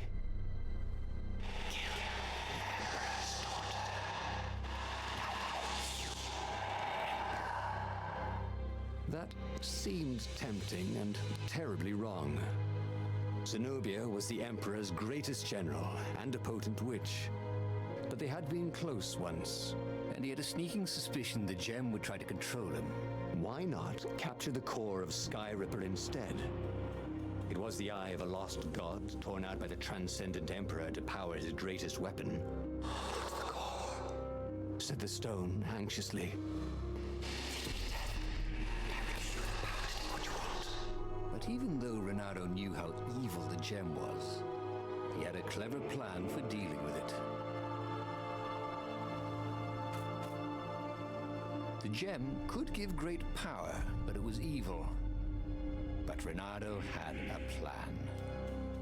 He would divide the stone into the power half and the evil half. He sought out the sage Calaveras. Oh, you need a mirror of splitting. Croaked Calaveras. I can make one. Calaveras set up various shiny things. And soon Reynardo was setting the stone down in the middle of Calaveras' lab. There was a flash, and now Reynardo was looking at himself. Except with a mustache, Nice. and a goatee, and darker hair. There were two Iblis stones. One light, and one dark. Reynardo took the light one. He felt a rush of great power. Now I can defeat the Emperor. Wait a minute. Unfortunately, he couldn't think of any way to use it without hurting someone. That wouldn't be nice. Give me that, said his evil-looking twin, and he drew his sword. He only got it halfway out of the scabbard when he fainted from the effort. Obviously, neither weak, evil Reynardo nor powerful, nice Reynardo was any threat to the Empire. After the Emperor's victory, they were exhibited in a museum until time ended, which was soon after. He had tried something bold and paid the price for it. Every child could sing verses about the Sky Ripper, but This is ancient the only thing I don't fucking like about this. It forced me to codices held redo the hints whole of bloody other thing again. things. Well, Why am I even opening these? Don't need any more.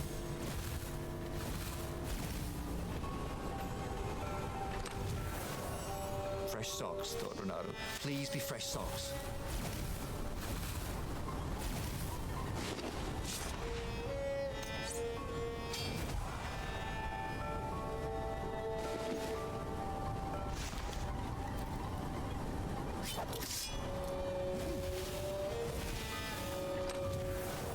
Yep, still gives me all.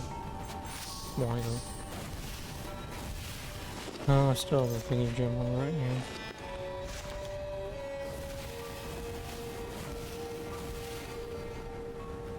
What was he doing here? Last time, the stone had fought him for possession of his own soul.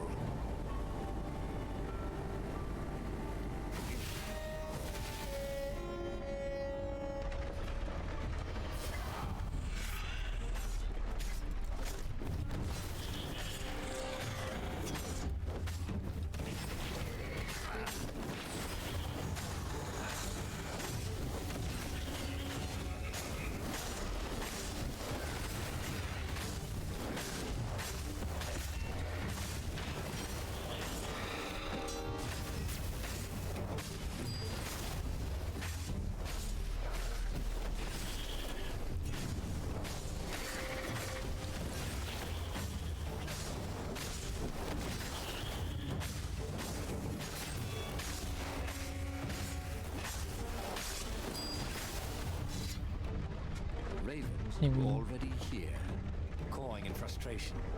They were still searching for a way in. Good. And he hadn't come too late.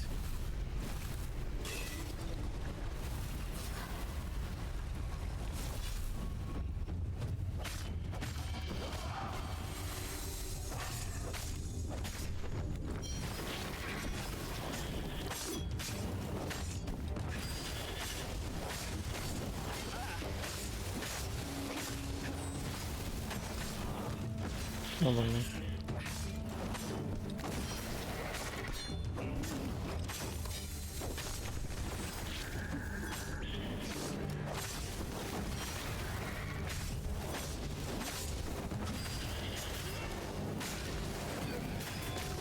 Okay, so that does still hurt you. I mean, I should have had a guess as I was going to. Through his armor. Oh dear, that wasn't good.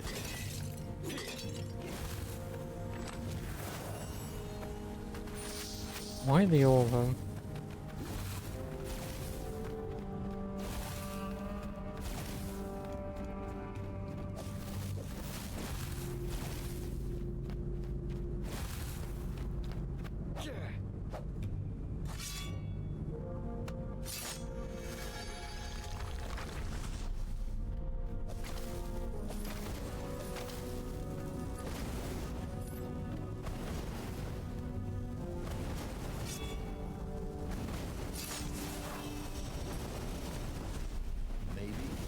should follow my nose, thought Bernardo. Oh, look for fabulous treasures in 25 epic chests. Oh, right, you just want me to open There 5 had to be chests. some way to use the Iblis stone. It was old, wasn't it?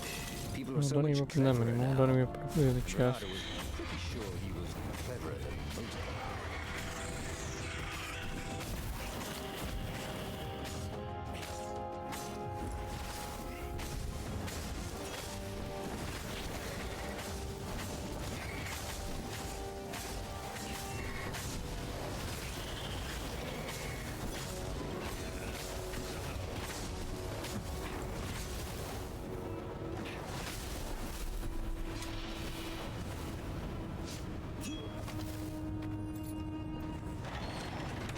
The Ravens at least could not get past this point. Obviously, the temple builders knew how to deal with tomb raiders.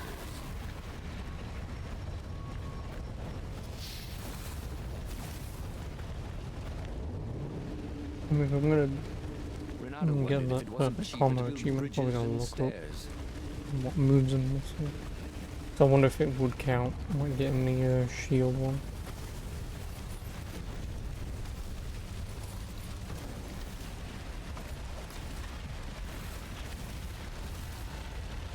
Because like, I don't think of many It was a moves in this stone game. of the purest Like I say, you've got blackness. attack, counter, It reflected no light. slow down counter, I Like a suppose, void grapple, made solid. dodge, Nervous. He picked it up. throw. It was the stone.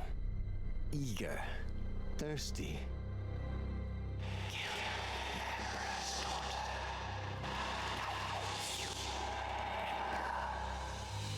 That seemed tempting and terribly wrong. Zenobia was the Emperor's greatest general and a potent witch. But they had been close once, and he had a sneaking suspicion the gem would try to control him. Why not capture the core of Sky Ripper instead? It was the eye of a lost god torn out by the Transcendent Emperor to power his greatest weapon. The core, said the stone anxiously.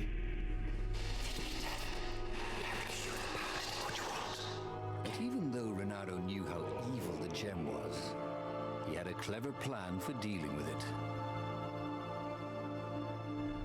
The stone bothered him. He hated being told what to do.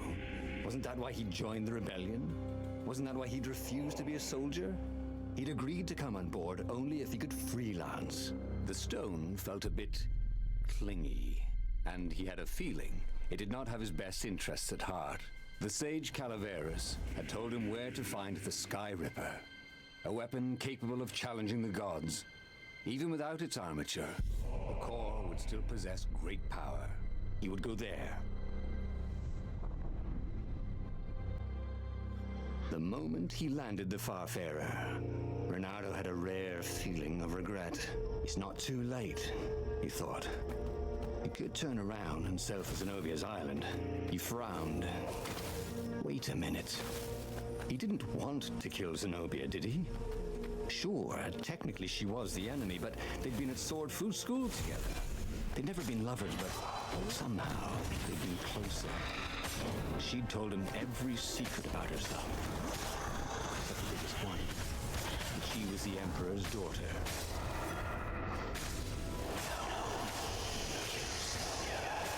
Whispered the stone.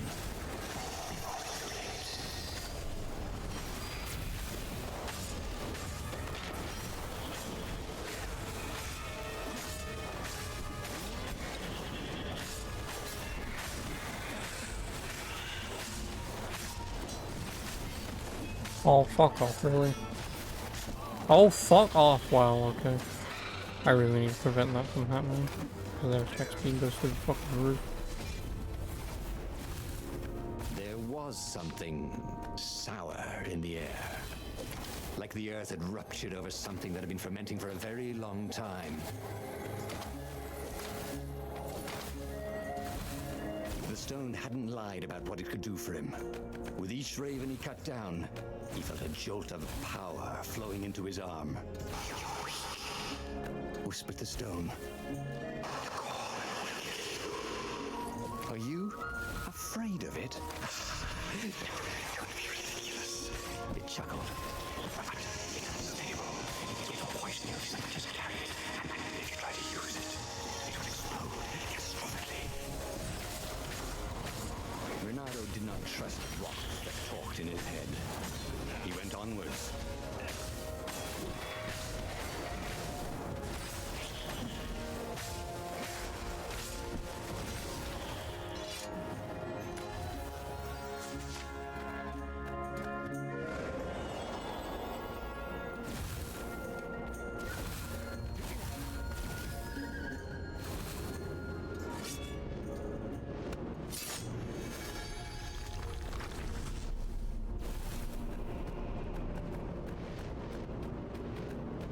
Of course there was a puzzle.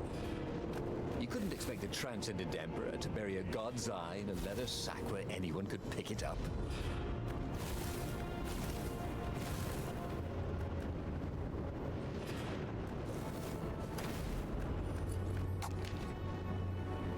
No, yeah, I guess I'll have a quick look at the Chivo, which is 4. Old Fox New Tricks.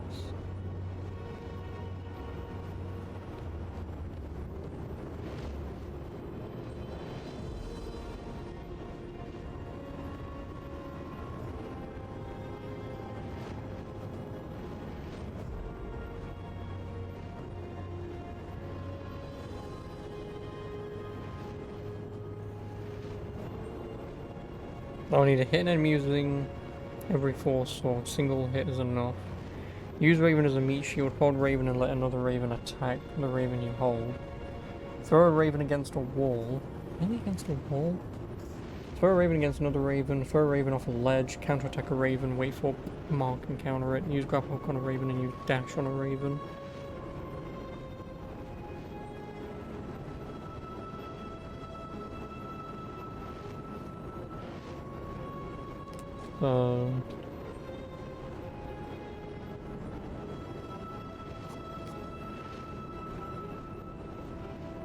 Do need this. That's what I do need. So what is it? Damage them with all the 4 swords. I feel like the hardest thing is being in a position to throw them against a wall, have them be hit by someone else, and throw them off a ledge. So just hit everyone, meat shield, throw, throw, throw, counter, grapple, dash. So it really is just throw, throw, throw. That's the hard part.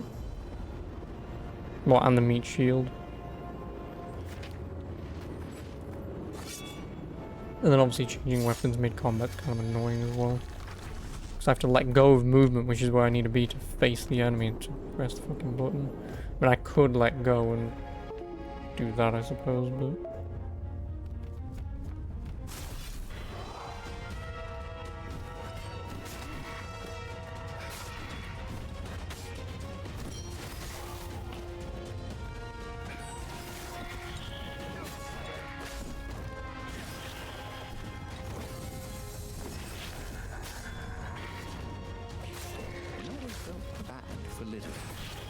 These items were short on trash bags.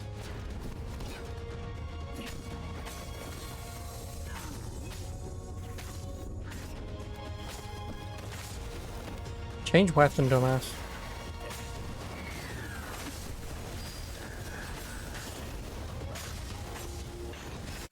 Don't know what I've been missing. I think I've hit them with all the swords. Meat shield, wall, maybe.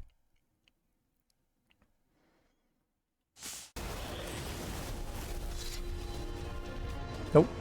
Yeah, maybe I missed the wall one. Yeah, that's pretty much just gonna be the hardest one to do. Is being able to throw him into a wall. As he approached the Because I've got to be near a fucking wall. Actually, no, I guess I could. Yeah, no, I could be near a wall, throw them in it. dash out, hopefully hit someone, grapple them, He had a sudden vision grab them, of throw them off. plunging his gauntlet into the core That'd be and the way to do it. dying in anguish. That wasn't his vision, was it? The stone had sent him its darkest fears, hadn't it? He had a sudden impulse to do exactly that. He raised his right fist and plunged it into the core. There was a rush of light. He thought he could hear the stone screaming. And then he passed out. When Ronaldo came to, the core was gone. But the Iblis stone was no longer black, but glowing with a blue light. And it was silent.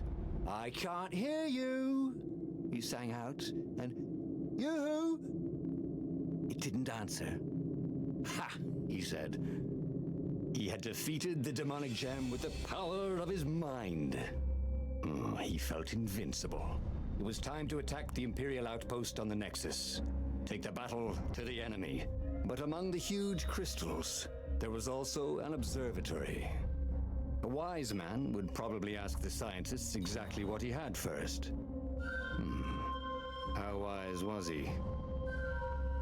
Well, we attacked last time when we had the full thing, As the so... Farfarer made its way toward the Nexus, Bernardo could see tiny sparks in the blackness that was the Iblis stone, as if somewhere within it, the core was still spitting out energy, which the Iblis stone sucked in hungrily. You'd think the stone would want this kind of power, wouldn't it? Thought Ronaldo. Well, the scientists would explain it all.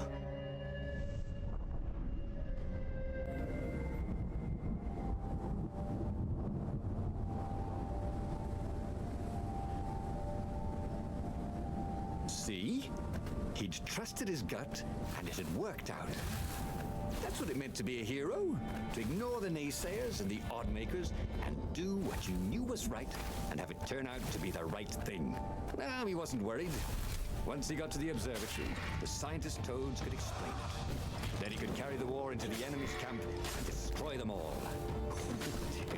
He was getting a little bloodthirsty, wasn't he? I don't want to do that. Imagine if you built a house of one of these things. Oh, that would be amazing. It would be like having a boat.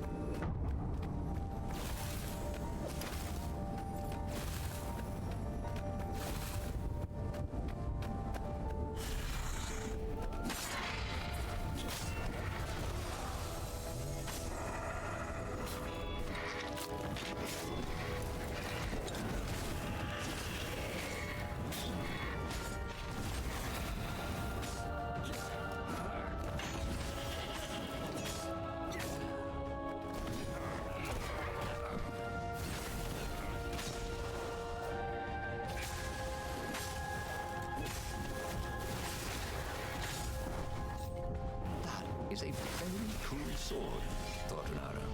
No, I'm Seriously, guessing. he couldn't I fuse can't Paul think when anymore. I'm doing it. Maybe I didn't meet you. Oh, Ronaldo had never felt what better I in am his gonna life. do is I'm gonna try and not do it in one Would wear him combo down, and flow he would need to see if it just counts as just Now he doing it felt within the fight. all night and all Because then I can just day. tick everything He off felt like one at a people were time. cheering him on, and he could practically hear their applause as he slew one raven after don't another. Don't need these.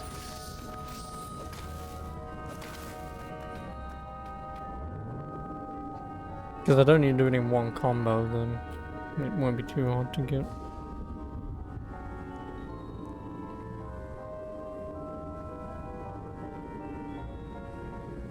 But if I do check off everything on this list and it still doesn't give it me, then yeah, it has to be done in one flow combo. Which is only going to be annoying. The Imperial fleet was closing in on the rebels, forcing them to come out and Like fight. Batman, it was pretty challenging Ronaldo was to do, but itching to bring the fight to the enemy. I can do it in He that, I had to should be able to remind do it in himself this. not to be too reckless.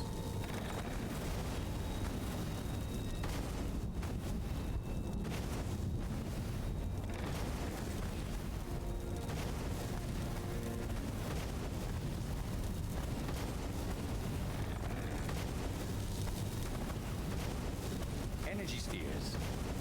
Easy to dodge, but boy did they sting if you didn't pay attention. I'm paying attention, it's just that I hit the bloody lever.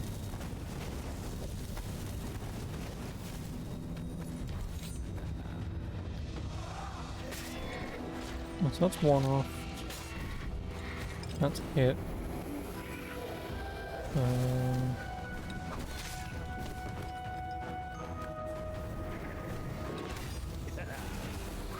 He's thrown against the wall though. That's the dash.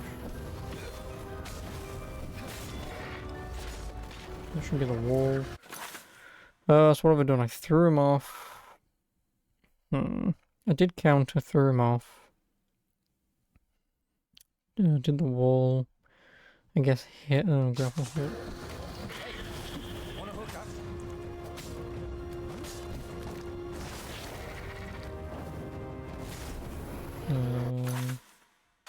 Guess I'll do meat shield, but.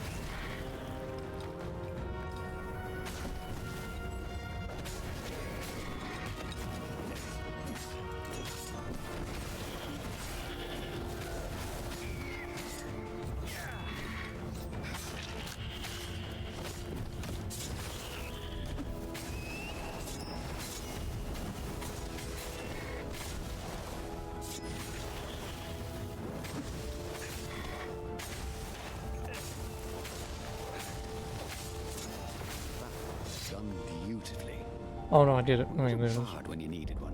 I read the one above it where it said 250. I'm like, you gotta be fucking kidding me, but there you go. How many people even have that? 6.8%. Get fucked. So what achievements do we have left? No idea what that is. All the intel the book could show you, let's get every ending. Yeah. All knowledge, maybe that's buy all the skills. And then the two secrets might be get the other ending I don't have for the weapon, which this could count as one, and then probably find the true ending.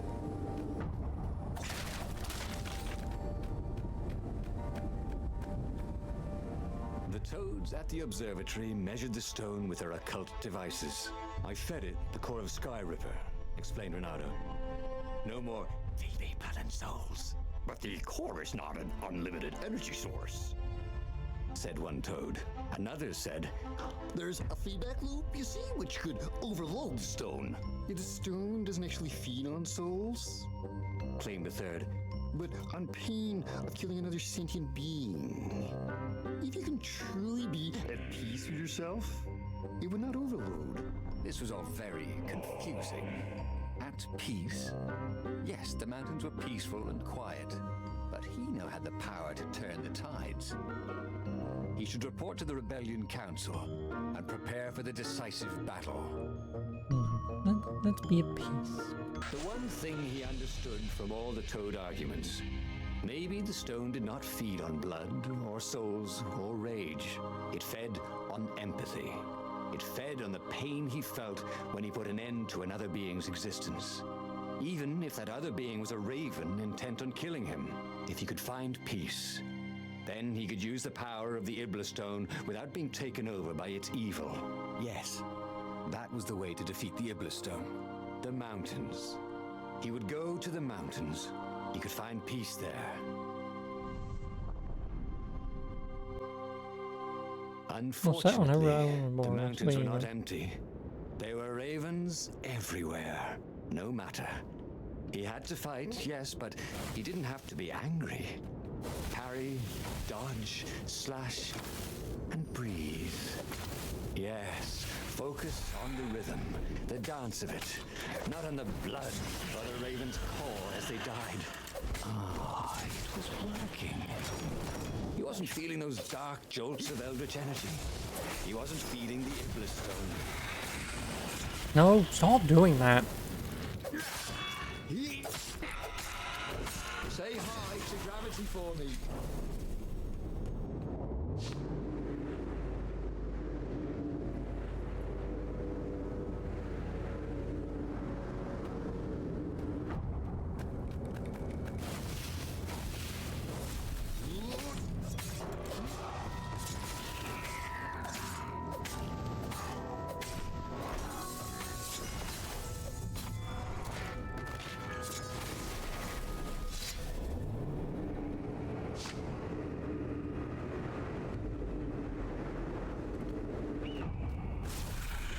Nope, see it.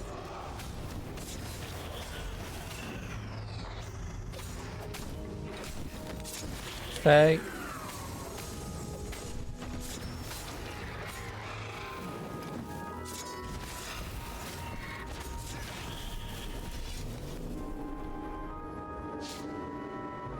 The stone was still Guess I can also now silent. remove the His lucky mind was his thing own, from my and his heart Yo, looks, I don't He bore need them it. no ill will, these ravens.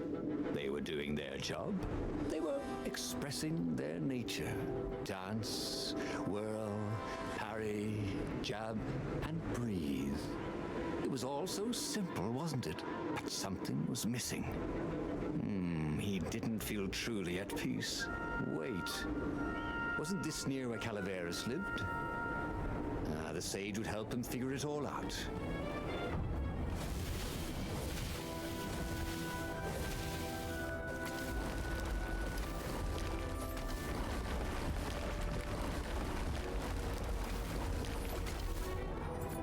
Give me a lever, said Archimedes, and I shall open a gate. The Ibris stone, silenced by the Sky Ripper's core, had given Renato enough power to challenge the Imperial fleet. But what Renato was seeking was inner peace. The rebellion was on the verge of extinction, but it would have to wait.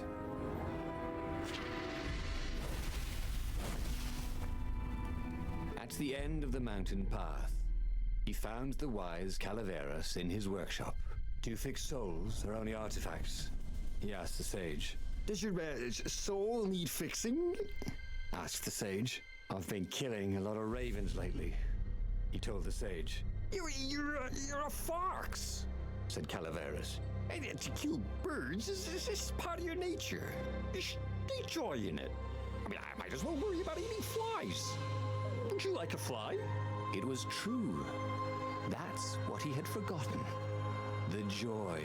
Now he was ready for the final battle. The Farfarer cut through the clouds. The air had never felt so sweet since he was a child.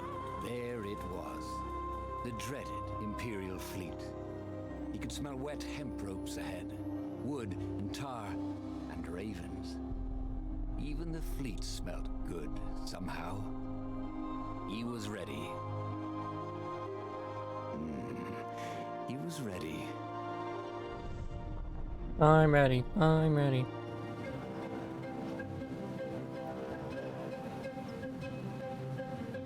Renato had it all squared away in his head. He would kill the Emperor. Isengrim III had begun well, but he had gone mad. He was trying to invoke the lost gods by means of dark, blasphemous rituals. That was a secret, but the victims had spoken to Renato. The ghosts had spoken. No anger. Renato could not afford anger. It was empowering the crystal in his sword. That made him stronger, but it clouded his mind. He would not be a hero. A hero should strive. Renato would just be one with everything. The Emperor would die, and the wheel would turn, and all would be restored without rancor, without sorrow, without pain.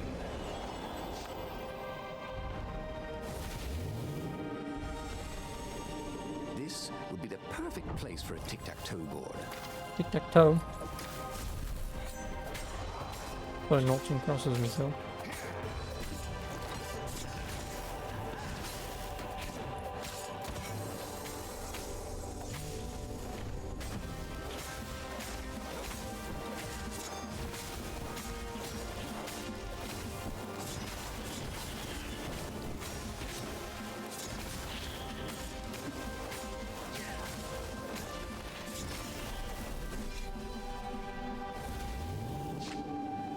Oh, fine, I can level up. If I really have to get to max level, it's gonna be a pain in the dick to do.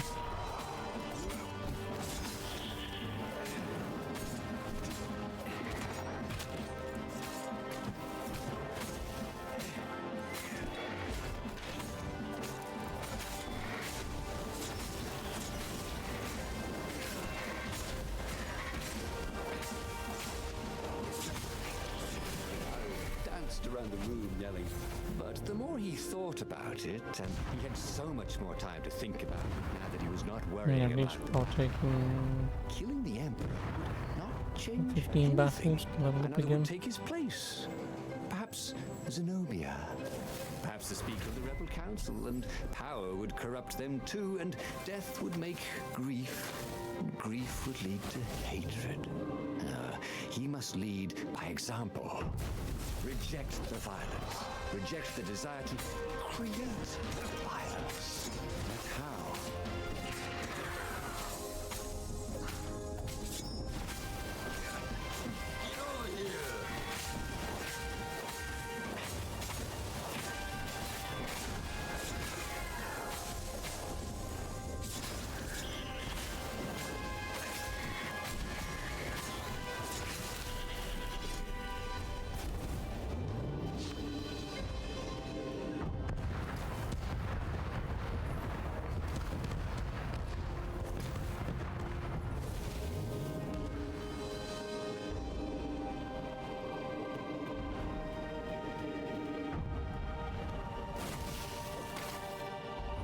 Soon he'd confront the Emperor.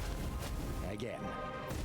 This time, he'd make an end of it. He'd screwed up last time, but he had a good feeling about this time.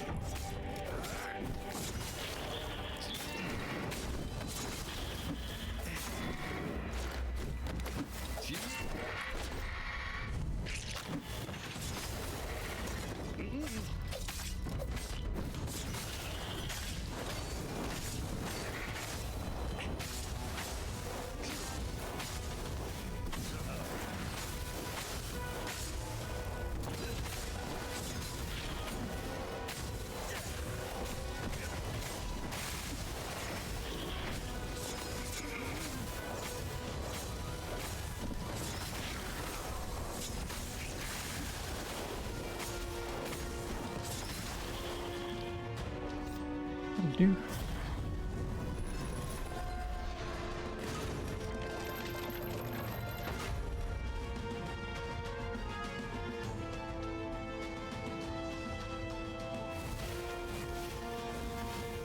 Finally, he came to the Emperor's ship.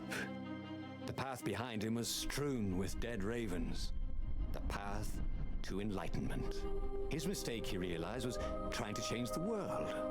The world would spin and the wheel would revolve whether he strove against it or not. What he had to do was nothing. He had attained enlightenment. I'm gonna get stabbed He down. sat down, adopted a full lotus position, and began to meditate. And all around him, the warriors stopped fighting too. They knew. They could feel his enlightenment. They gave up fighting, dropped their weapons, and became his disciples. No, just kidding. The nearest raven stabbed him with a sword and then chopped off his head. I might not have thought this through properly. Thought Renato's head as it rolled around the deck and died. He should go back to some of the choices he'd faced before. Maybe there were new paths that had opened up. Like those doors he was opening up all over the map that took him to new treasures and around his enemies. And he hadn't learned anything new this time. He'd done the same thing twice, yet expected a different outcome. So I do genuinely expect I'm just going to go down this path, but and obviously do research instead of blowing shit up, which is what led to that.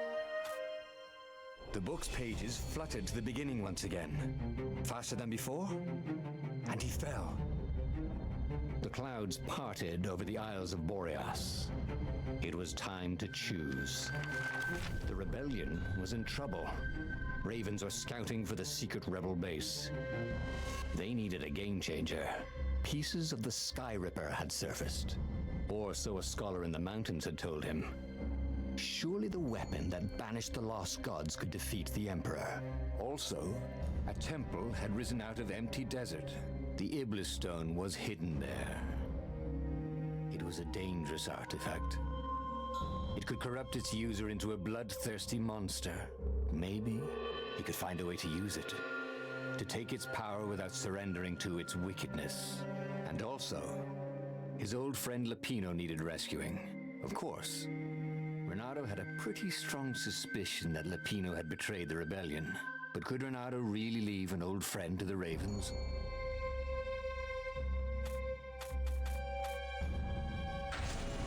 Every child knew about the Sky Ripper, the transcendent emperor. Yeah, we're gonna do this. I need to fully build it and then As he set foot in the go off island, to Renato couldn't help the feeling a dude. bit curious. Was Lapino still waiting to be rescued? No. He was probably drinking champagne with the ravens. Did ravens drink champagne? Did rabbits? Renato felt oddly thirsty, come to think of it. Why had he chosen the Sky River? Renato never made plans that required constant vigilance. He was a hero. He didn't think too much. He just went with his gut and hoped it all worked out. The Sky Ripper was a long shot. He'd have to devote himself to it. No side journeys, no rescuing old friends. That was against his nature. Could he stick with it? I wonder what happens if I go that way.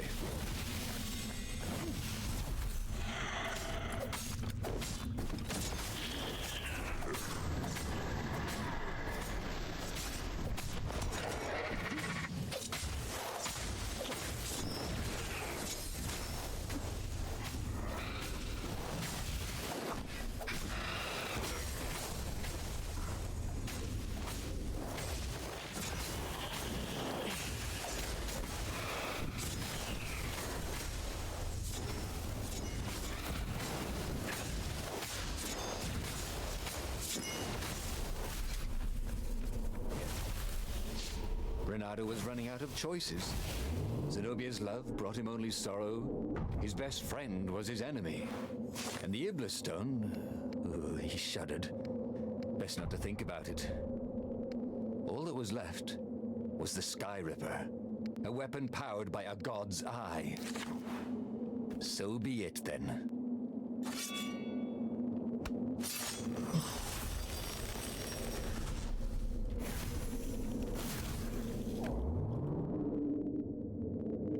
Good thing Renato didn't have vertigo.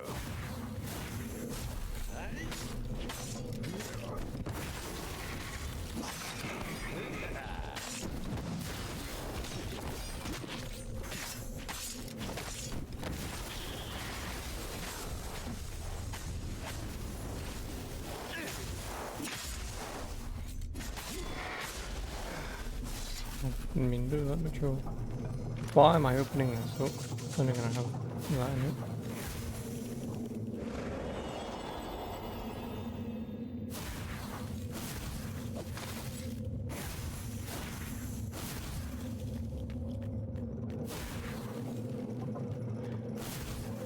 Where the fuck am I doing?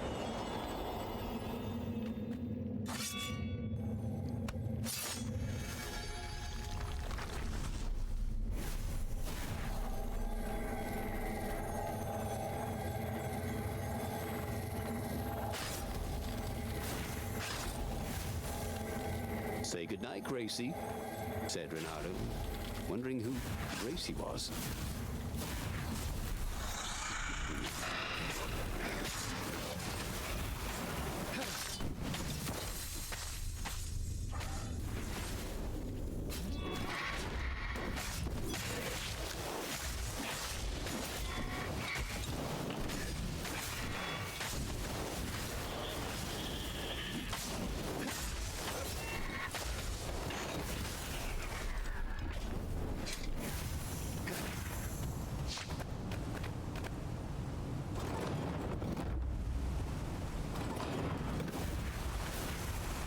See? That wasn't so hard. Yeah, I already know the answer. 2 points?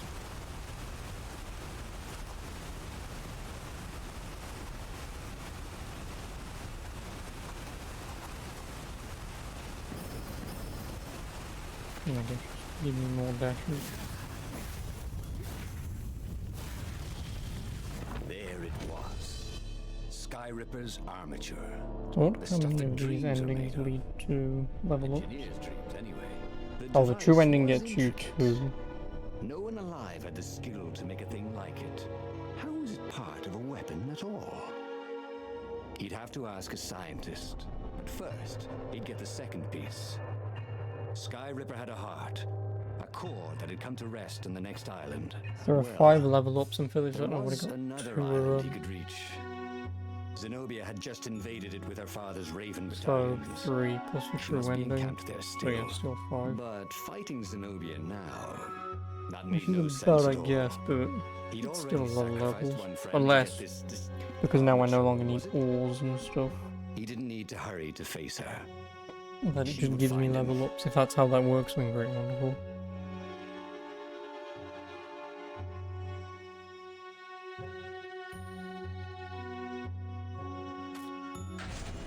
It was a no-brainer.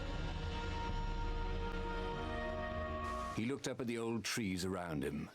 They were so big, so old. They'd been there before he was born, and they'd be there after he'd passed into legend. Was he confronting his own unimportance? What had got into him? He was no philosopher. Anyway, who cares? He was plenty important. He was a hero, and soon he'd prove it.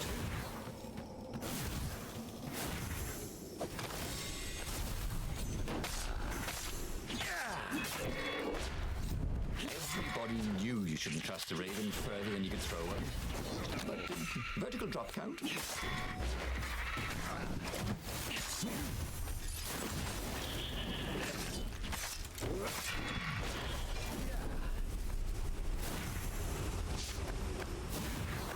Alright, idiot. Move goddamn gem. What do I want?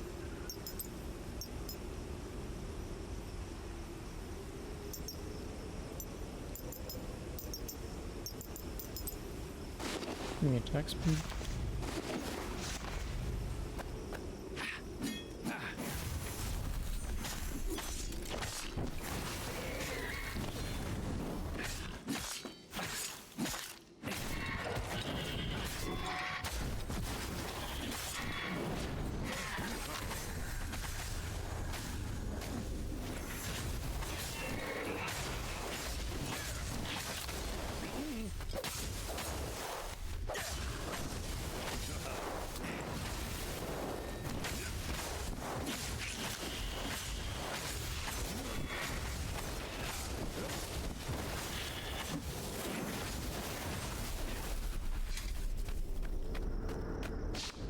There was something sour in the air. Like the earth had ruptured over something that had been fermenting for a very long time. There were fewer and fewer trees. There were only these huge crystalline growths. Had those been here before? He no longer heard birds except for the feverish cawing of the ravens when they attacked. He couldn't smell the small animals of the forest. The mice and rabbits. Where had they gone? And he was getting hungry too. This was an unhealthy place to be. Oh, that's a lot of damage. Oh, it doesn't matter, this is the end, isn't it?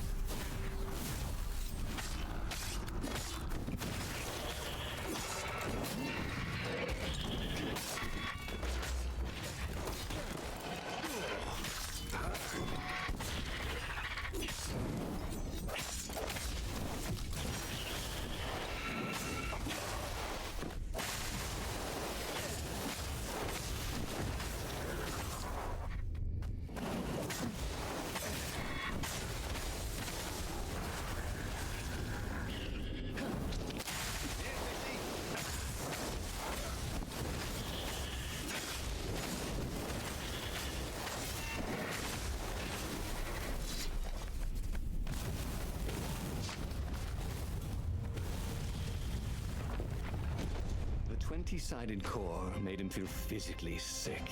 Yeah, we know. Once he had sneaked into a temple of the dark art, and he hadn't liked what he smelt and saw there. This felt like that. He carried his prize back to the Farfarer. Now, he had to make his next move. There was a key Imperial outpost on the Nexus. If this really was some sort of super weapon, he could use it to wreak havoc on the enemy. And if it wasn't, well, better to know that before the final battle. But maybe he should show it to some scientists first. There was an observatory on the Nexus. Maybe he should go there before he fired it. Well, of course. If you've just assembled a weapon out of legend that can exile gods from the world, you'd want to have a scientist or two look at it. And even if they disagreed and he had time, he could ask Calaveras himself. Yes, the observatory would be his objective.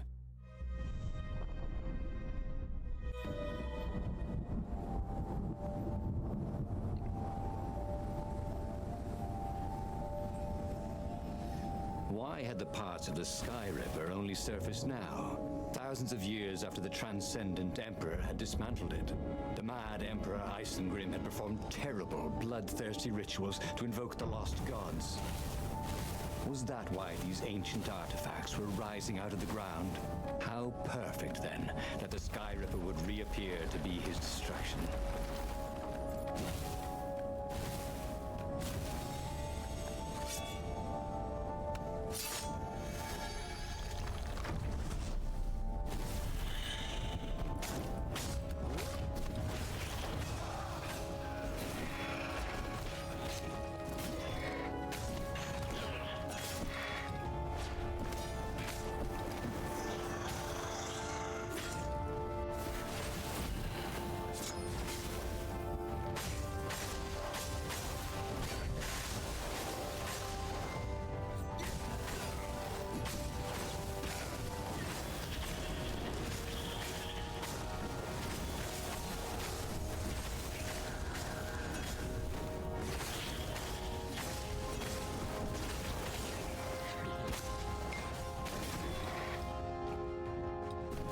Okay. Damn it. Not anymore. Go away. A legendary weapon was exactly what the rebellion needed. They were outnumbered. The once kind emperor had become a tyrant. But his ravens stayed loyal, for he fed them his victims, and the other animals were too frightened to rebel. Renato shuddered at what the emperor was trying to do. To bring back the lost gods, the Black Harvest, the Black Sun? No. He would stop that toad, no matter what the risk. A very clever engineer named Elon Muskrat had got his start making floating platforms.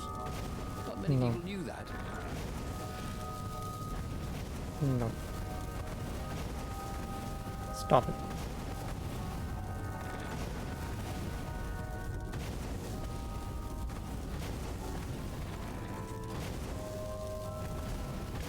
Fuck you.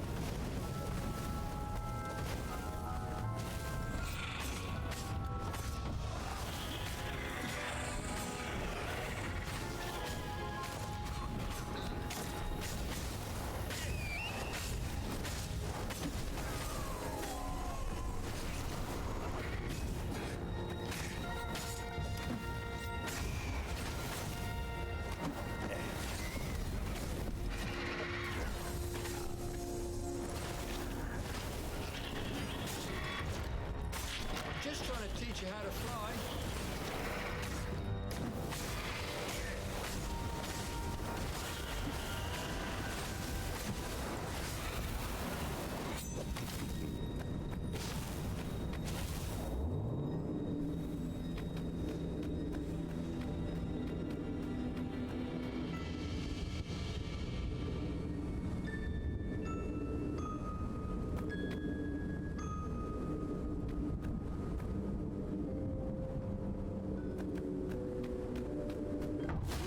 Sure he'd find something useful in one of these things.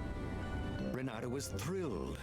The scientists seemed to think he'd put the Sky Ripper together right. But one toad was worried. Yeah, Sky Ripper could tear a hole in existence itself. There are invisible strings that tie the universe together. If Sky Ripper cut one, the hole would widen and widen until our whole existence fell into it.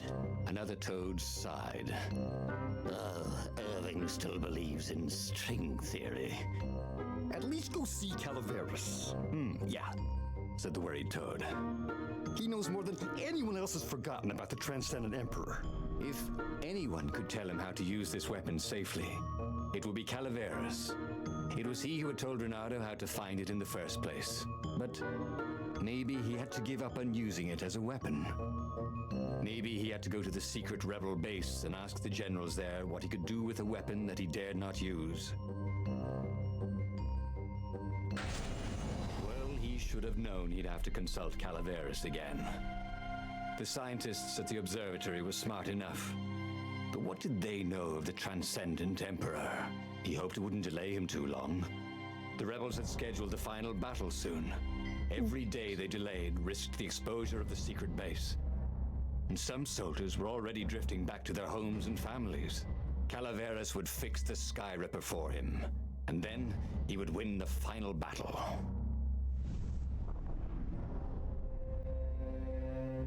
Maybe it was the cold, but after a few steps, Renato's optimism started to slump. What if Calaveras couldn't help? Did Renato dare use the Sky Ripper? Oh, he hated that he had chosen this path.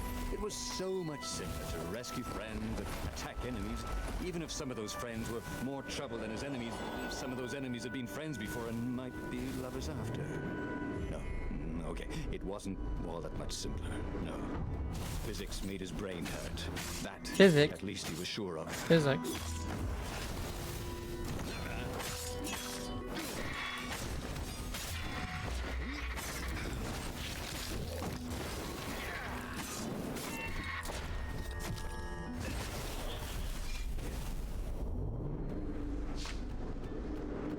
He tried to focus on the now.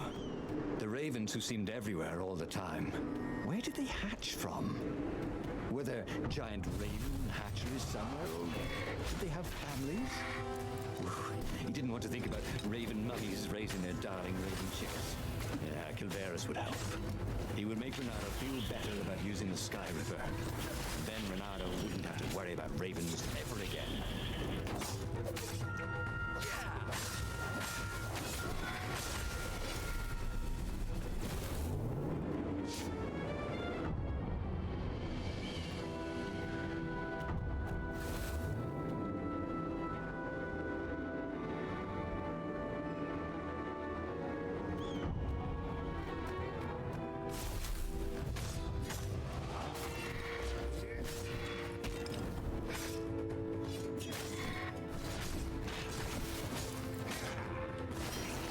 Getting countered towards an enemy that's on the ground so the game contextually pick the guy on the ground is the move that I wanted.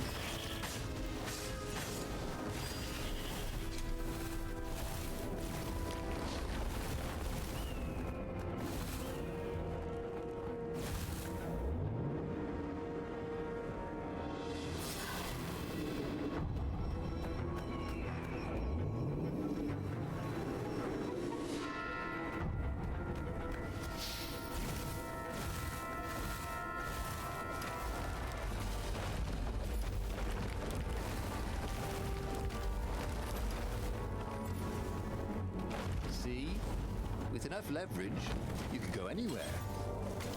Renato had sacrificed a friend for the Sky Ripper.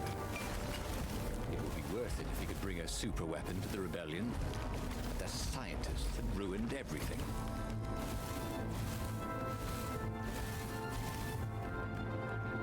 Calaveras had You're never right, let you him old down. toad.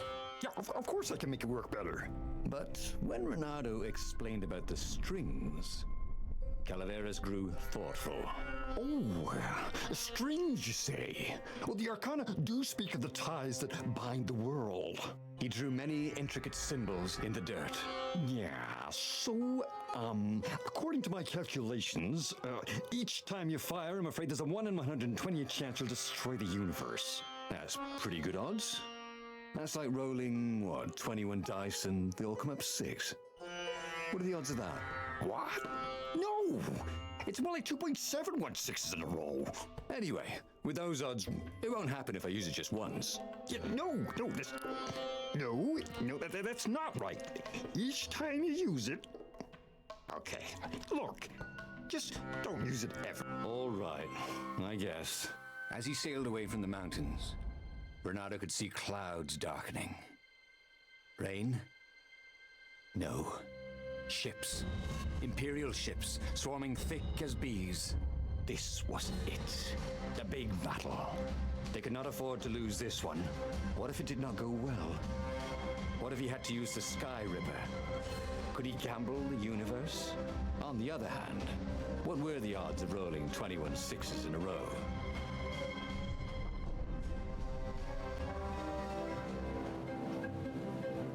This should get me 5 fire The essence. battle was not going Gets me a level up spectacularly really great. well. Doesn't What get had me the fire rebels been essence. thinking? They'd been thinking he would bring the Sky Ripper, or the Iblis Stone, or that he'd sideline Zenobia somehow, or turn her. Couldn't he use the Sky Ripper just once? After all, if chances were 1 in 128, that meant he'd for sure be okay the first time. They'd get worse each time he used it, but the first time would be okay, right? He wasn't sure that it was right. So he didn't fire the Sky Ripper. He just brought it along, in case.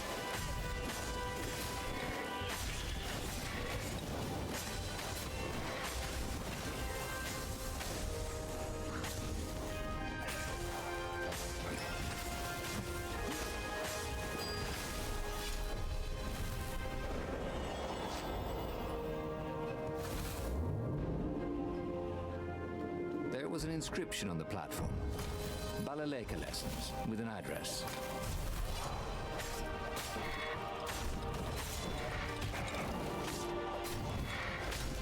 Where the fuck are you flinging that, dumbass?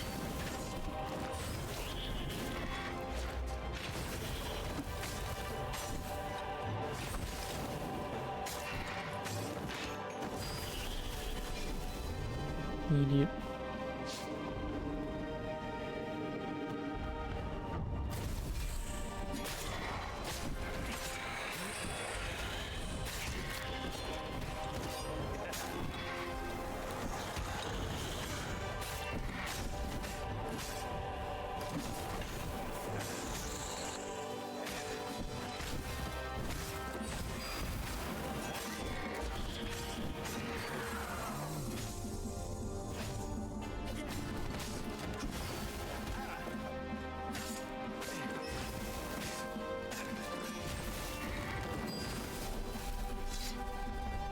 Someone had told him the odds didn't change just because he'd had a streak of good luck. His gut told him that was wrong, though. And he always listened to his gut. On the other hand, 128 chances to win. But one of them would destroy the universe. Ooh, that seemed a bit serious. Maybe he could defeat the Emperor without firing the Sky Ripper. Maybe he could bluff, but with a real weapon. Like in cars, when you had 3 maids that pretended you had a fizz bin. That could work.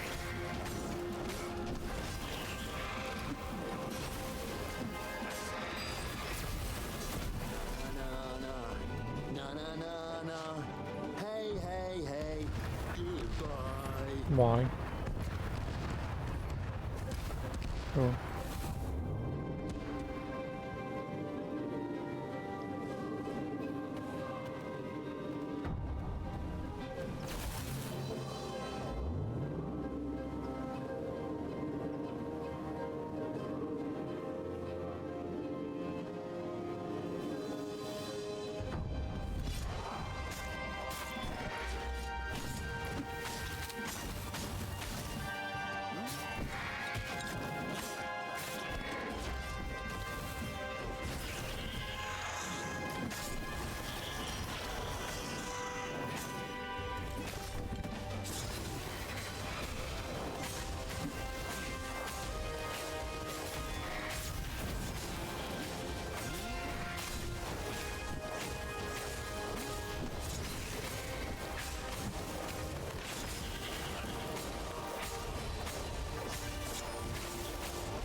Level up. Yellow, Mr. Toad. He set up the Sky Ripper and let it warm up. Find out He why would this skipper, bluff if he had to. this Zenobia sky came was out, so well hidden, flanked like by small a very star. daunting platoon of ravens. You won't actually use that, she said in that annoying, I know everything because I'm a cat and you know nothing because you're just a fox voice she had. Or I know the odds. Good, because there's a real chance you could destroy the universe. No, not the first time I use it. The odds are too low. What? No? Yeah, sure. The first time, the odds are practically nothing. They only go up if I use it a bunch more times. No, but that's not how odds work. Didn't you pay attention in class? Now surrender, or I'll use it. Just once, he said. Don't. He felt sure the odds were with him. He had to go with his gut. That's what heroes do. Fire, he said. Please? The Skyripper fired. With a tremendous whoosh, the Emperor's flagship went up in flames. It was awesome. And then he noticed there was a hole in the air. A blackness, like a tear in a parchment. Wind was blowing into it, widening it. It grew larger and even larger.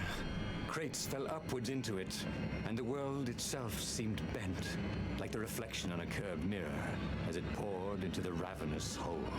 Ah, 1 in 128. What are the odds? 1 in Thought 128? Renato.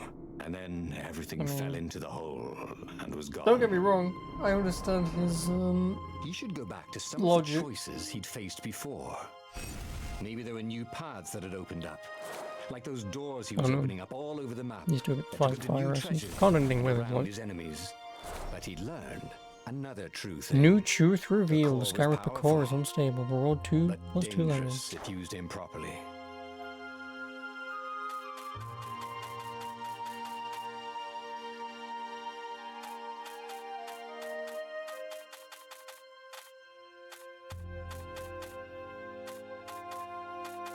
The book's pages fluttered to the beginning once again. Faster than before? And he fell. Oh, yes, I can now work my way The clouds towards parted over the Isles of true ending, Boreas. but It was time to choose. The rebellion was in trouble. Ravens were scouting for the secret rebel base. They needed a game changer. Pieces of the Skyripper had surfaced. Renato knew that using it could go catastrophically wrong. But he was sure he could figure out how to use it safely.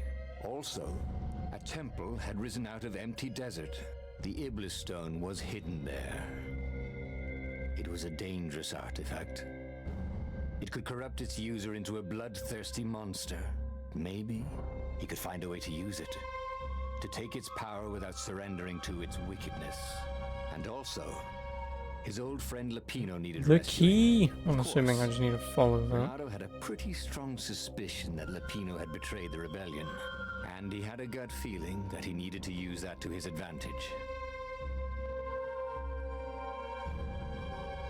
Renato finally realized that Lapino was a traitor to the cause, and maybe Renato could use that somehow.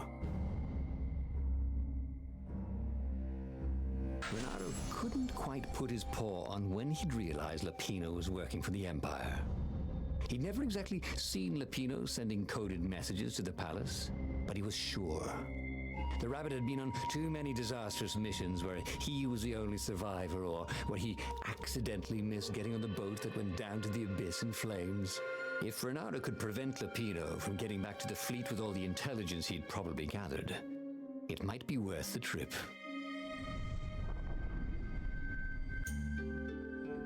How had they come to this? They'd been on so many adventures together. Lapino had talked Renato out of prison at least 4 times, and Renato had rescued Lapino from at least 2 Should old lynch acquaintances mobs. be forgotten?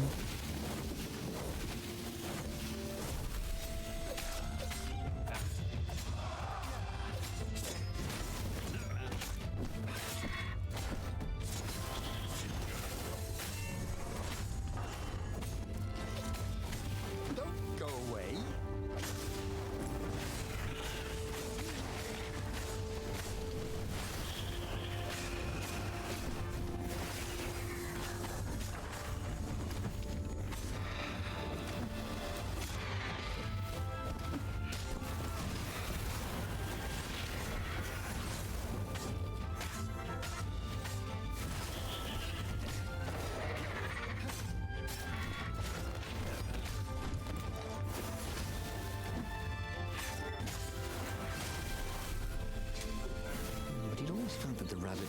resented him.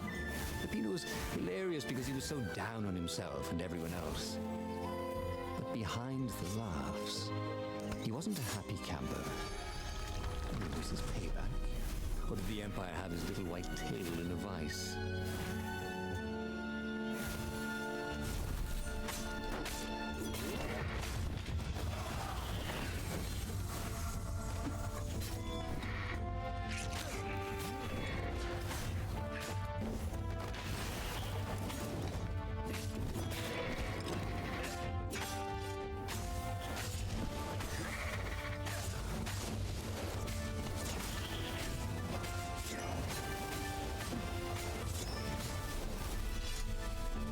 There was still no sign of Lupino.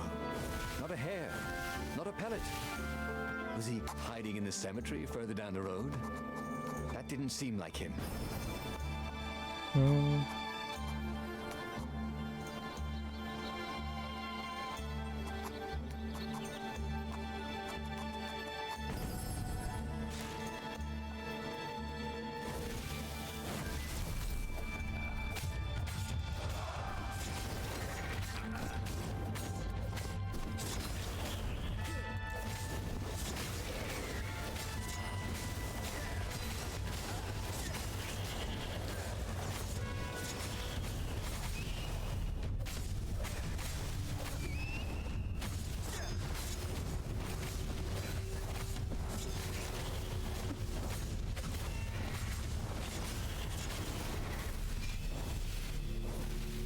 Lupino would betray him.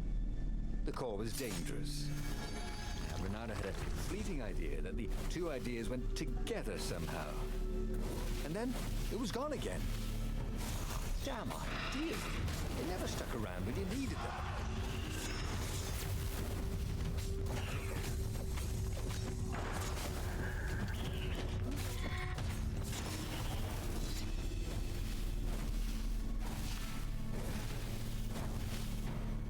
Bloody and exhausted, traitor. Renato finally reached Lupino. The rabbit was practicing shuffling his favorite deck. Now that he knew what the rabbit was, there were a few things about him that Renato didn't find so amusing anymore. You sent me an urgent message saying that you're in danger. Oh, I am. The ravens are coming. Now, I've got a clever plan to kidnap Zenobia. Renato wanted to clap shackles on the rabbit and shout, "You're a traitor, and I'm not falling for it." But if there was one thing Renato was sure of, it was that the core of the Sky River was dangerous mostly to its user. If he could put it in the Emperor's hands, old Isengrim III might blow himself and his fleet up with it. Yes, that was it. I guess I need to send him to finish the core.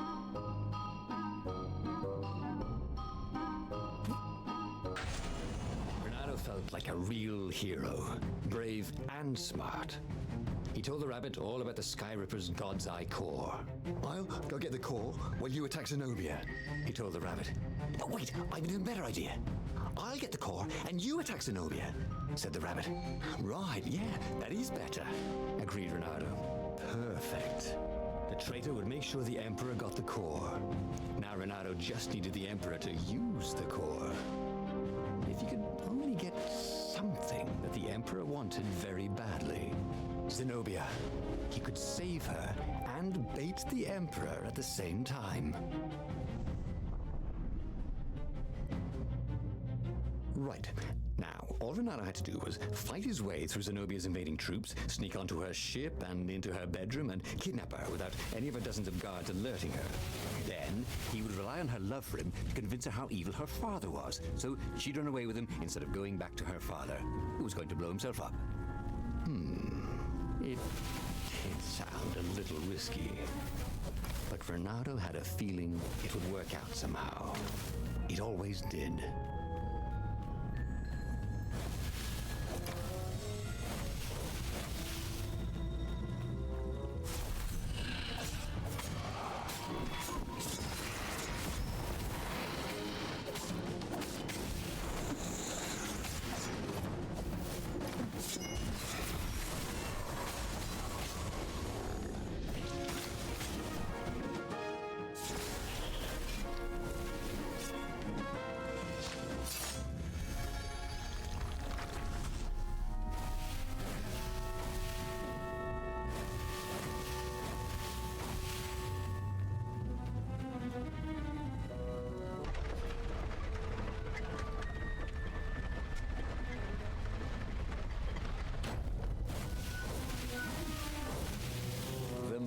right. It was going to be full of gogglers, wasn't it? Oh, it would have been so much more fun before the war. When the worst thing that could happen to you was getting fleeced buying a rug.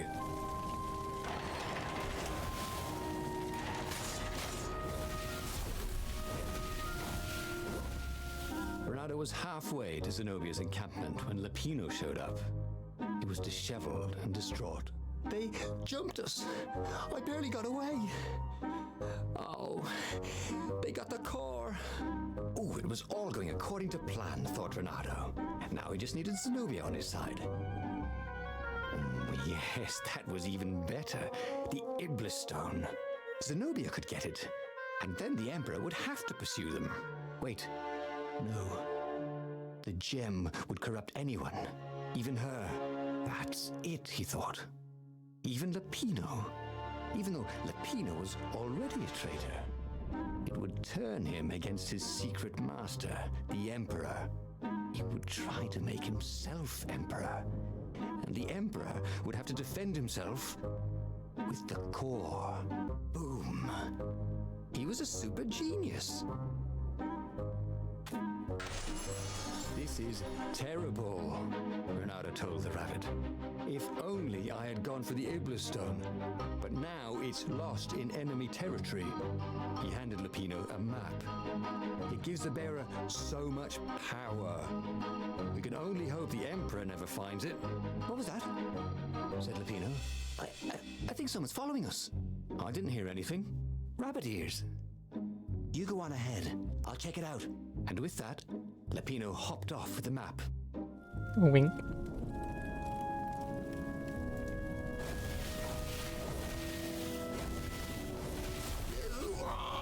Interrupted story time.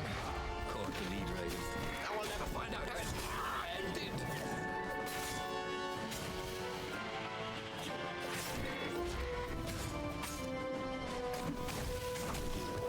Right, yeah, you can't dodge those guys.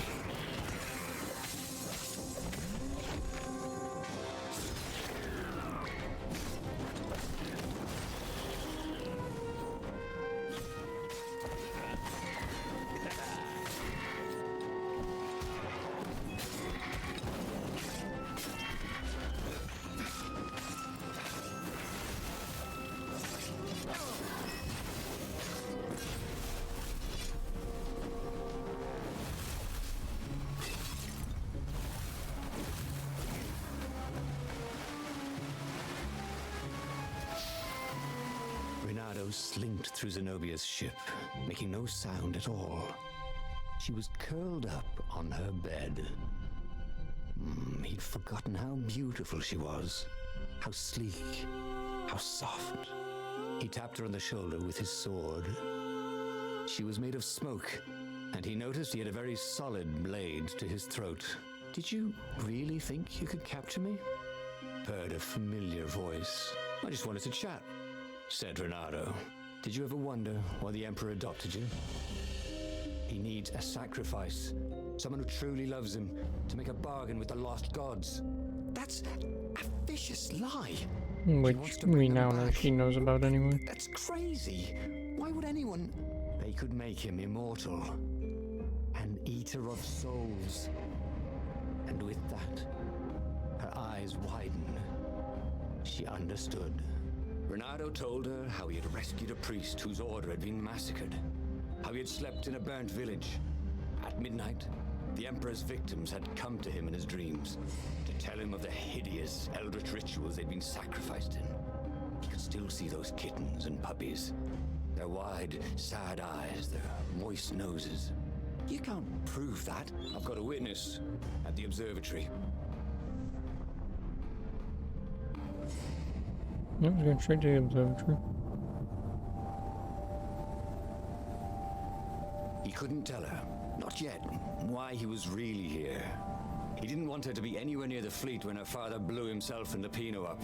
So he told her about how the Emperor's obscene rituals had raised ancient artifacts out of the land. How he'd followed the appalling trail of the hideous horrors His Majesty had perpetrated for the sake of his own immortality. "Any of this ring a bell?" he said. "He told me it was all lies." "You've always known when I was lying. I always hated that about you. said Renato. The rebellion had started after atrocities that the Empire hushed up. Renato had rescued a priest whose order had been massacred for one book. He had slept in a burnt village. Dead kittens and puppies had come to tell him what the Emperor had done to them.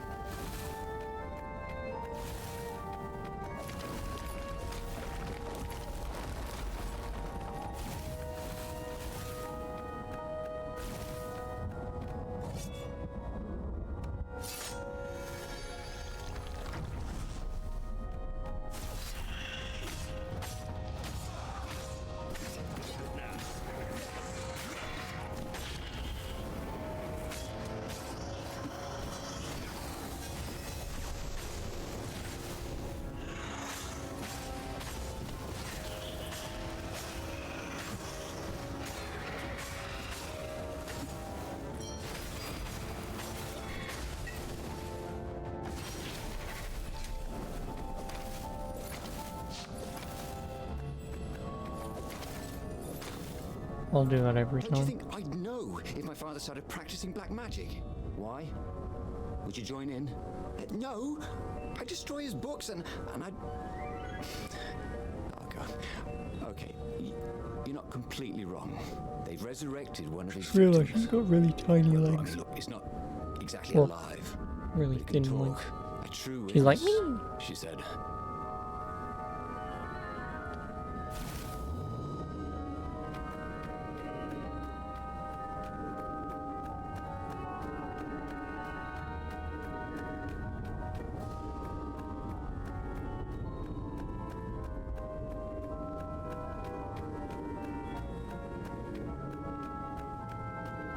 Renato was making himself dizzy.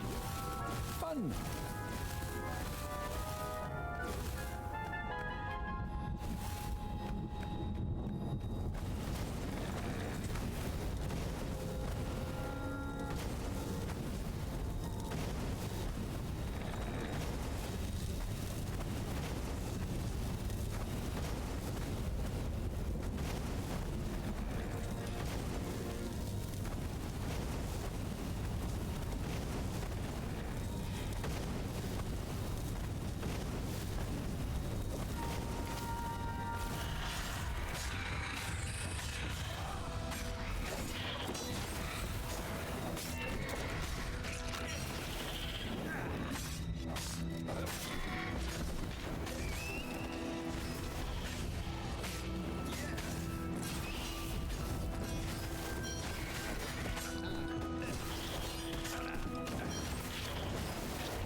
This was much easier than free climbing.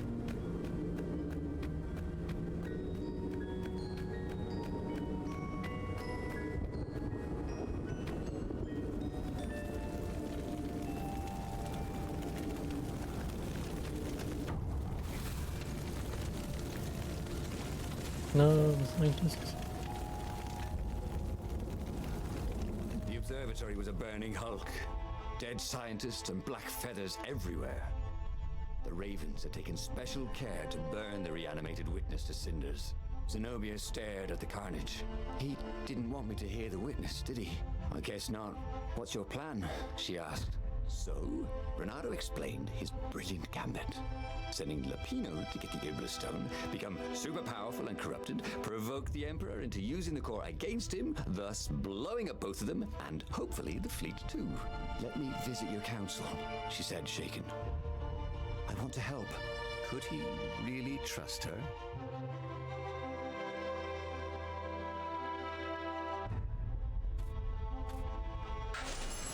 He'd done it. He'd made Zenobia see how evil her father really was. He wished she didn't feel this urge to join in the rebellion. After all, he'd taken care of the Emperor, right? Yeah, but she'd always been conscientious like that. She told him she had to go somewhere first. So Renato gave her the location of the secret base, and they agreed to meet in the ruins. He had a very good feeling about this.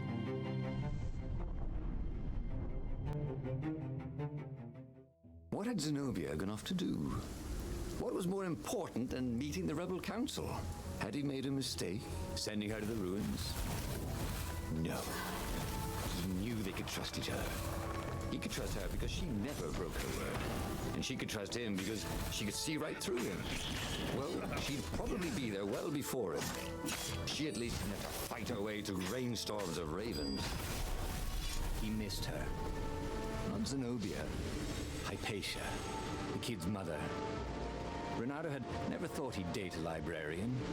He'd always figured himself for the barmaid type. But then, he'd never figured the library of Ubar would have comic books, or that Hypatia would know Comic anything about books? them. He missed her.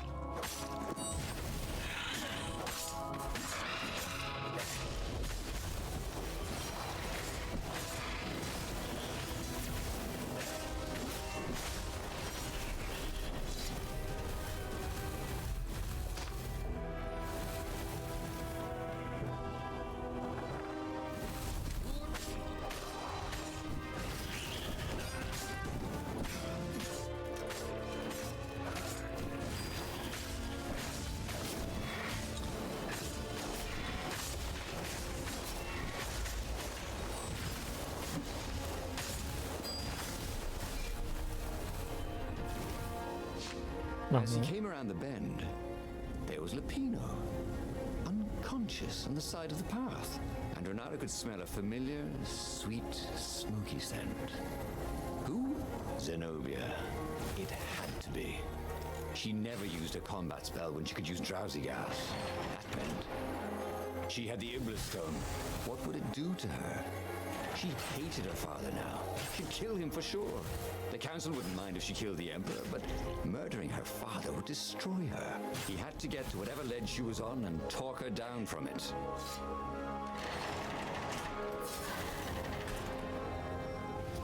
Long stairs. So he was close to the rebel base. He was on fire. So far, so good.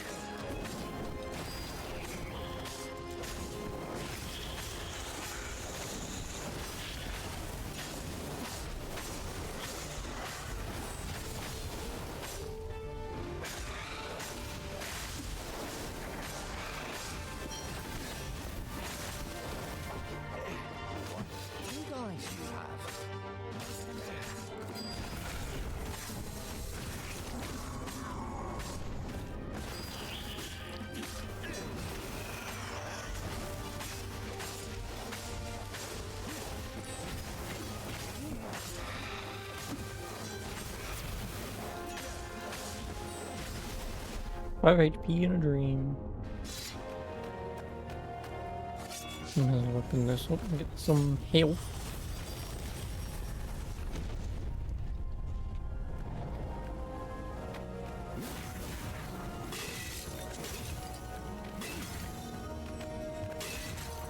It was definitely easier to fight inanimate objects.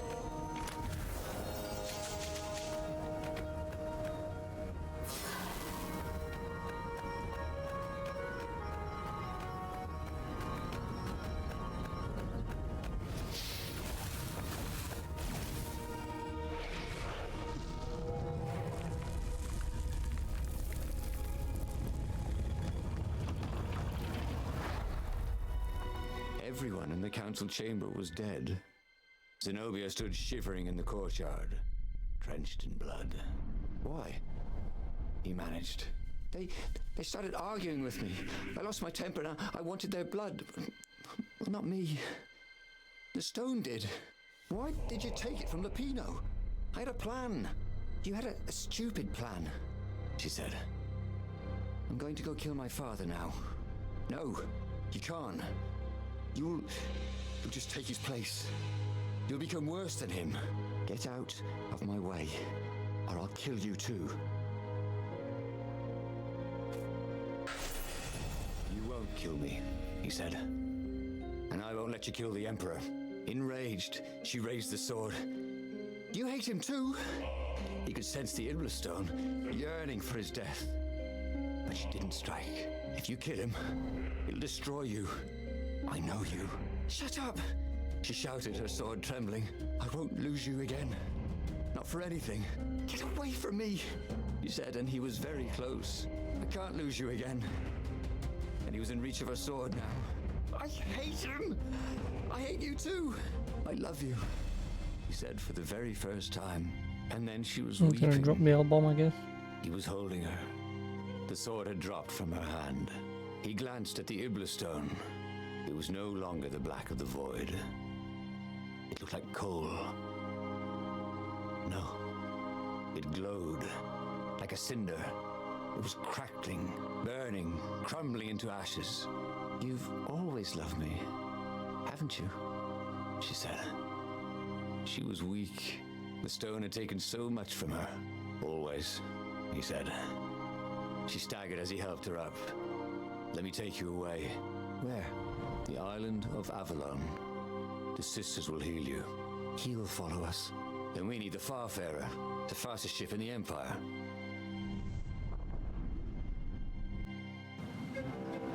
Kill him. Kill the king now. The Empire had seized his ship. They'd have to take it back.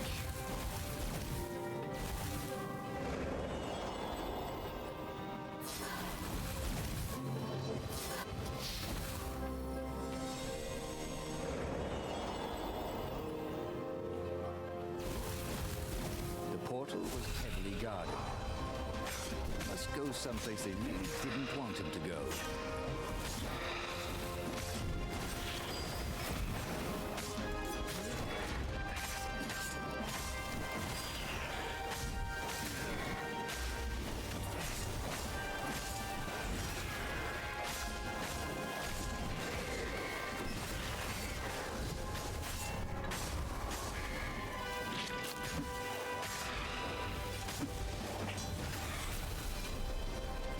Zenobia was in no shape to fight, but he never fought so well.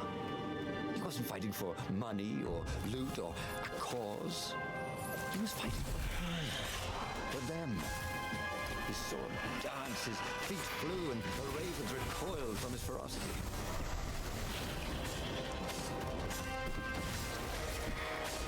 What kind of raven can't fly? Thought Renardo.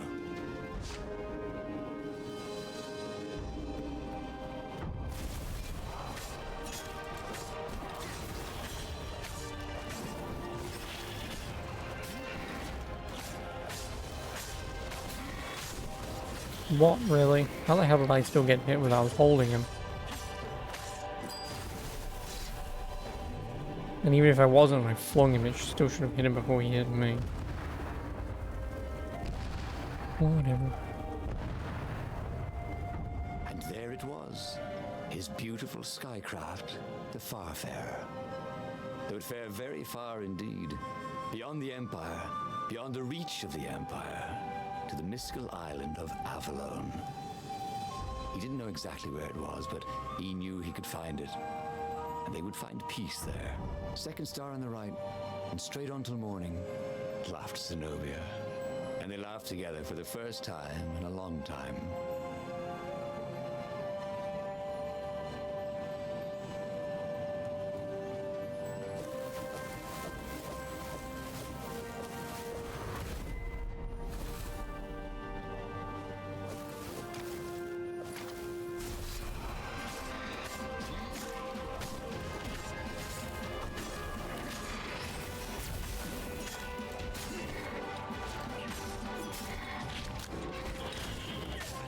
You bitch.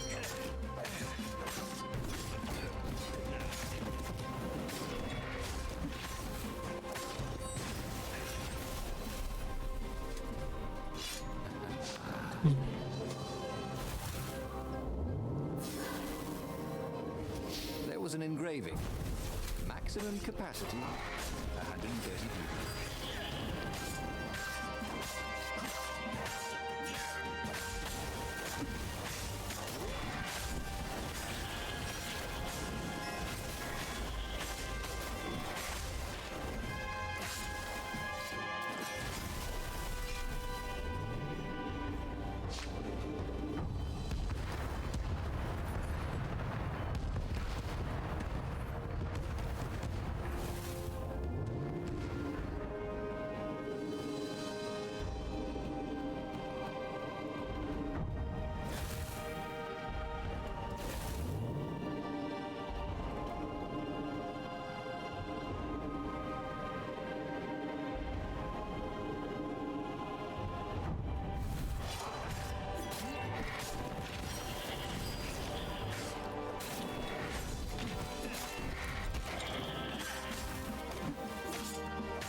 You bitch.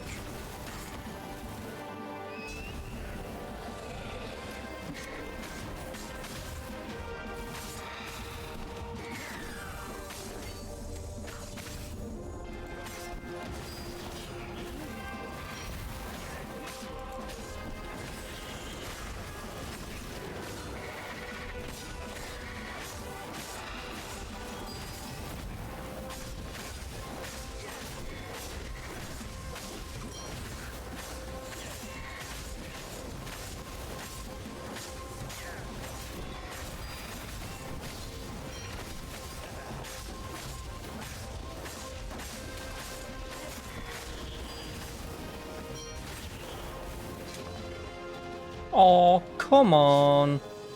Fuck you. But they did not go unnoticed. Make all the right Scout ships choices. lifted off, Yay, and true along ending. lance of the Imperial flagship. Renato turned downwind to gain speed. The Raven ships could pursue, but they couldn't close. The Farspeaker croaked, "Return her and live!" "Go sacrifice yourself," yelled Renato. "Then you won't have her either." On the flagship, The Emperor was readying some arcane weapon. it couldn't be. It was the core. A devastating beam lanced out of the flagship. Renato zigzagged wildly to keep the Farfare out of it. Now the Raven scout ships were closing the distance, and the beam was getting closer too. Then came a blinding flash, and the air was searingly hot all around him. There was a thunderous, deafening roar. He could smell burnt oak and burnt feathers and burnt flesh. But when he could hear and see again, they were alive and unhurt. And they were alone in the sky. Zenobia embraced him. They had done it. Through luck and through love, they had won the war. So he How long fires will the we weapon, come? He said loses as the he one held in her arms wide and 28. proud of the They boat. fire Let it her over and feel over its again, it doesn't speed. matter. Maybe the real Avalon is wherever we're together, she said. And so, after a bit of an argument, Renato and Zenobia went to one of the two Avalons. The one shrouded in mists, or the one in their hearts. But which one they went to, I'll never tell. He'd done it. He'd forged his own destiny. Well, he hadn't actually done it. But he knew what he would do. Renato smiled at the book. He practically wanted to kiss it. The kid's sacrifice hadn't been in vain. He'd saved the book and saved the world. Renato owed him and his mother so much. Renato lowered the mainsail and let the Farfarer shoot forward in the breeze. Second star to the right, and straight on till morning. This time, he would win. And then I was able to see if I could continue, it would just boot me back in anyway. Oh, I can skip. Yes, please. Mouse. Yeah. It's over there still. Ibis Stone and Sky Ripper always active. Ooh, really? So that means I get more power and that thing's with me. Nice. But yeah, I think that'll be it for this game for now.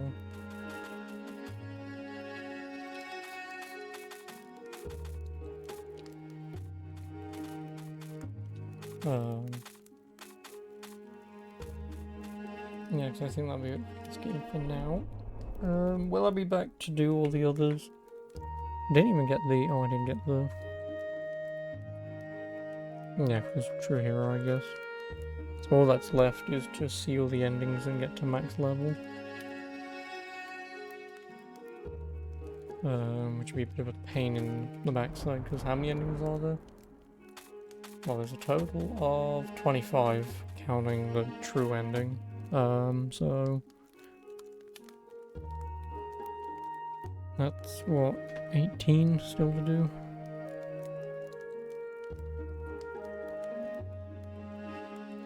Yeah, 18 still left to do. Yeah, it's like I say, if I come back and do this in the future, at least we've got some endings to work towards. But otherwise, Or at least the game done, and I can move on and do something else. I'll probably will be back to get all the endings for this, but like I say, I may as well move on to something else for now. But yeah, if you're watching on YouTube, hope you enjoyed. But for everyone else, I'll find out what we're gonna do next. So, ta-ra for now.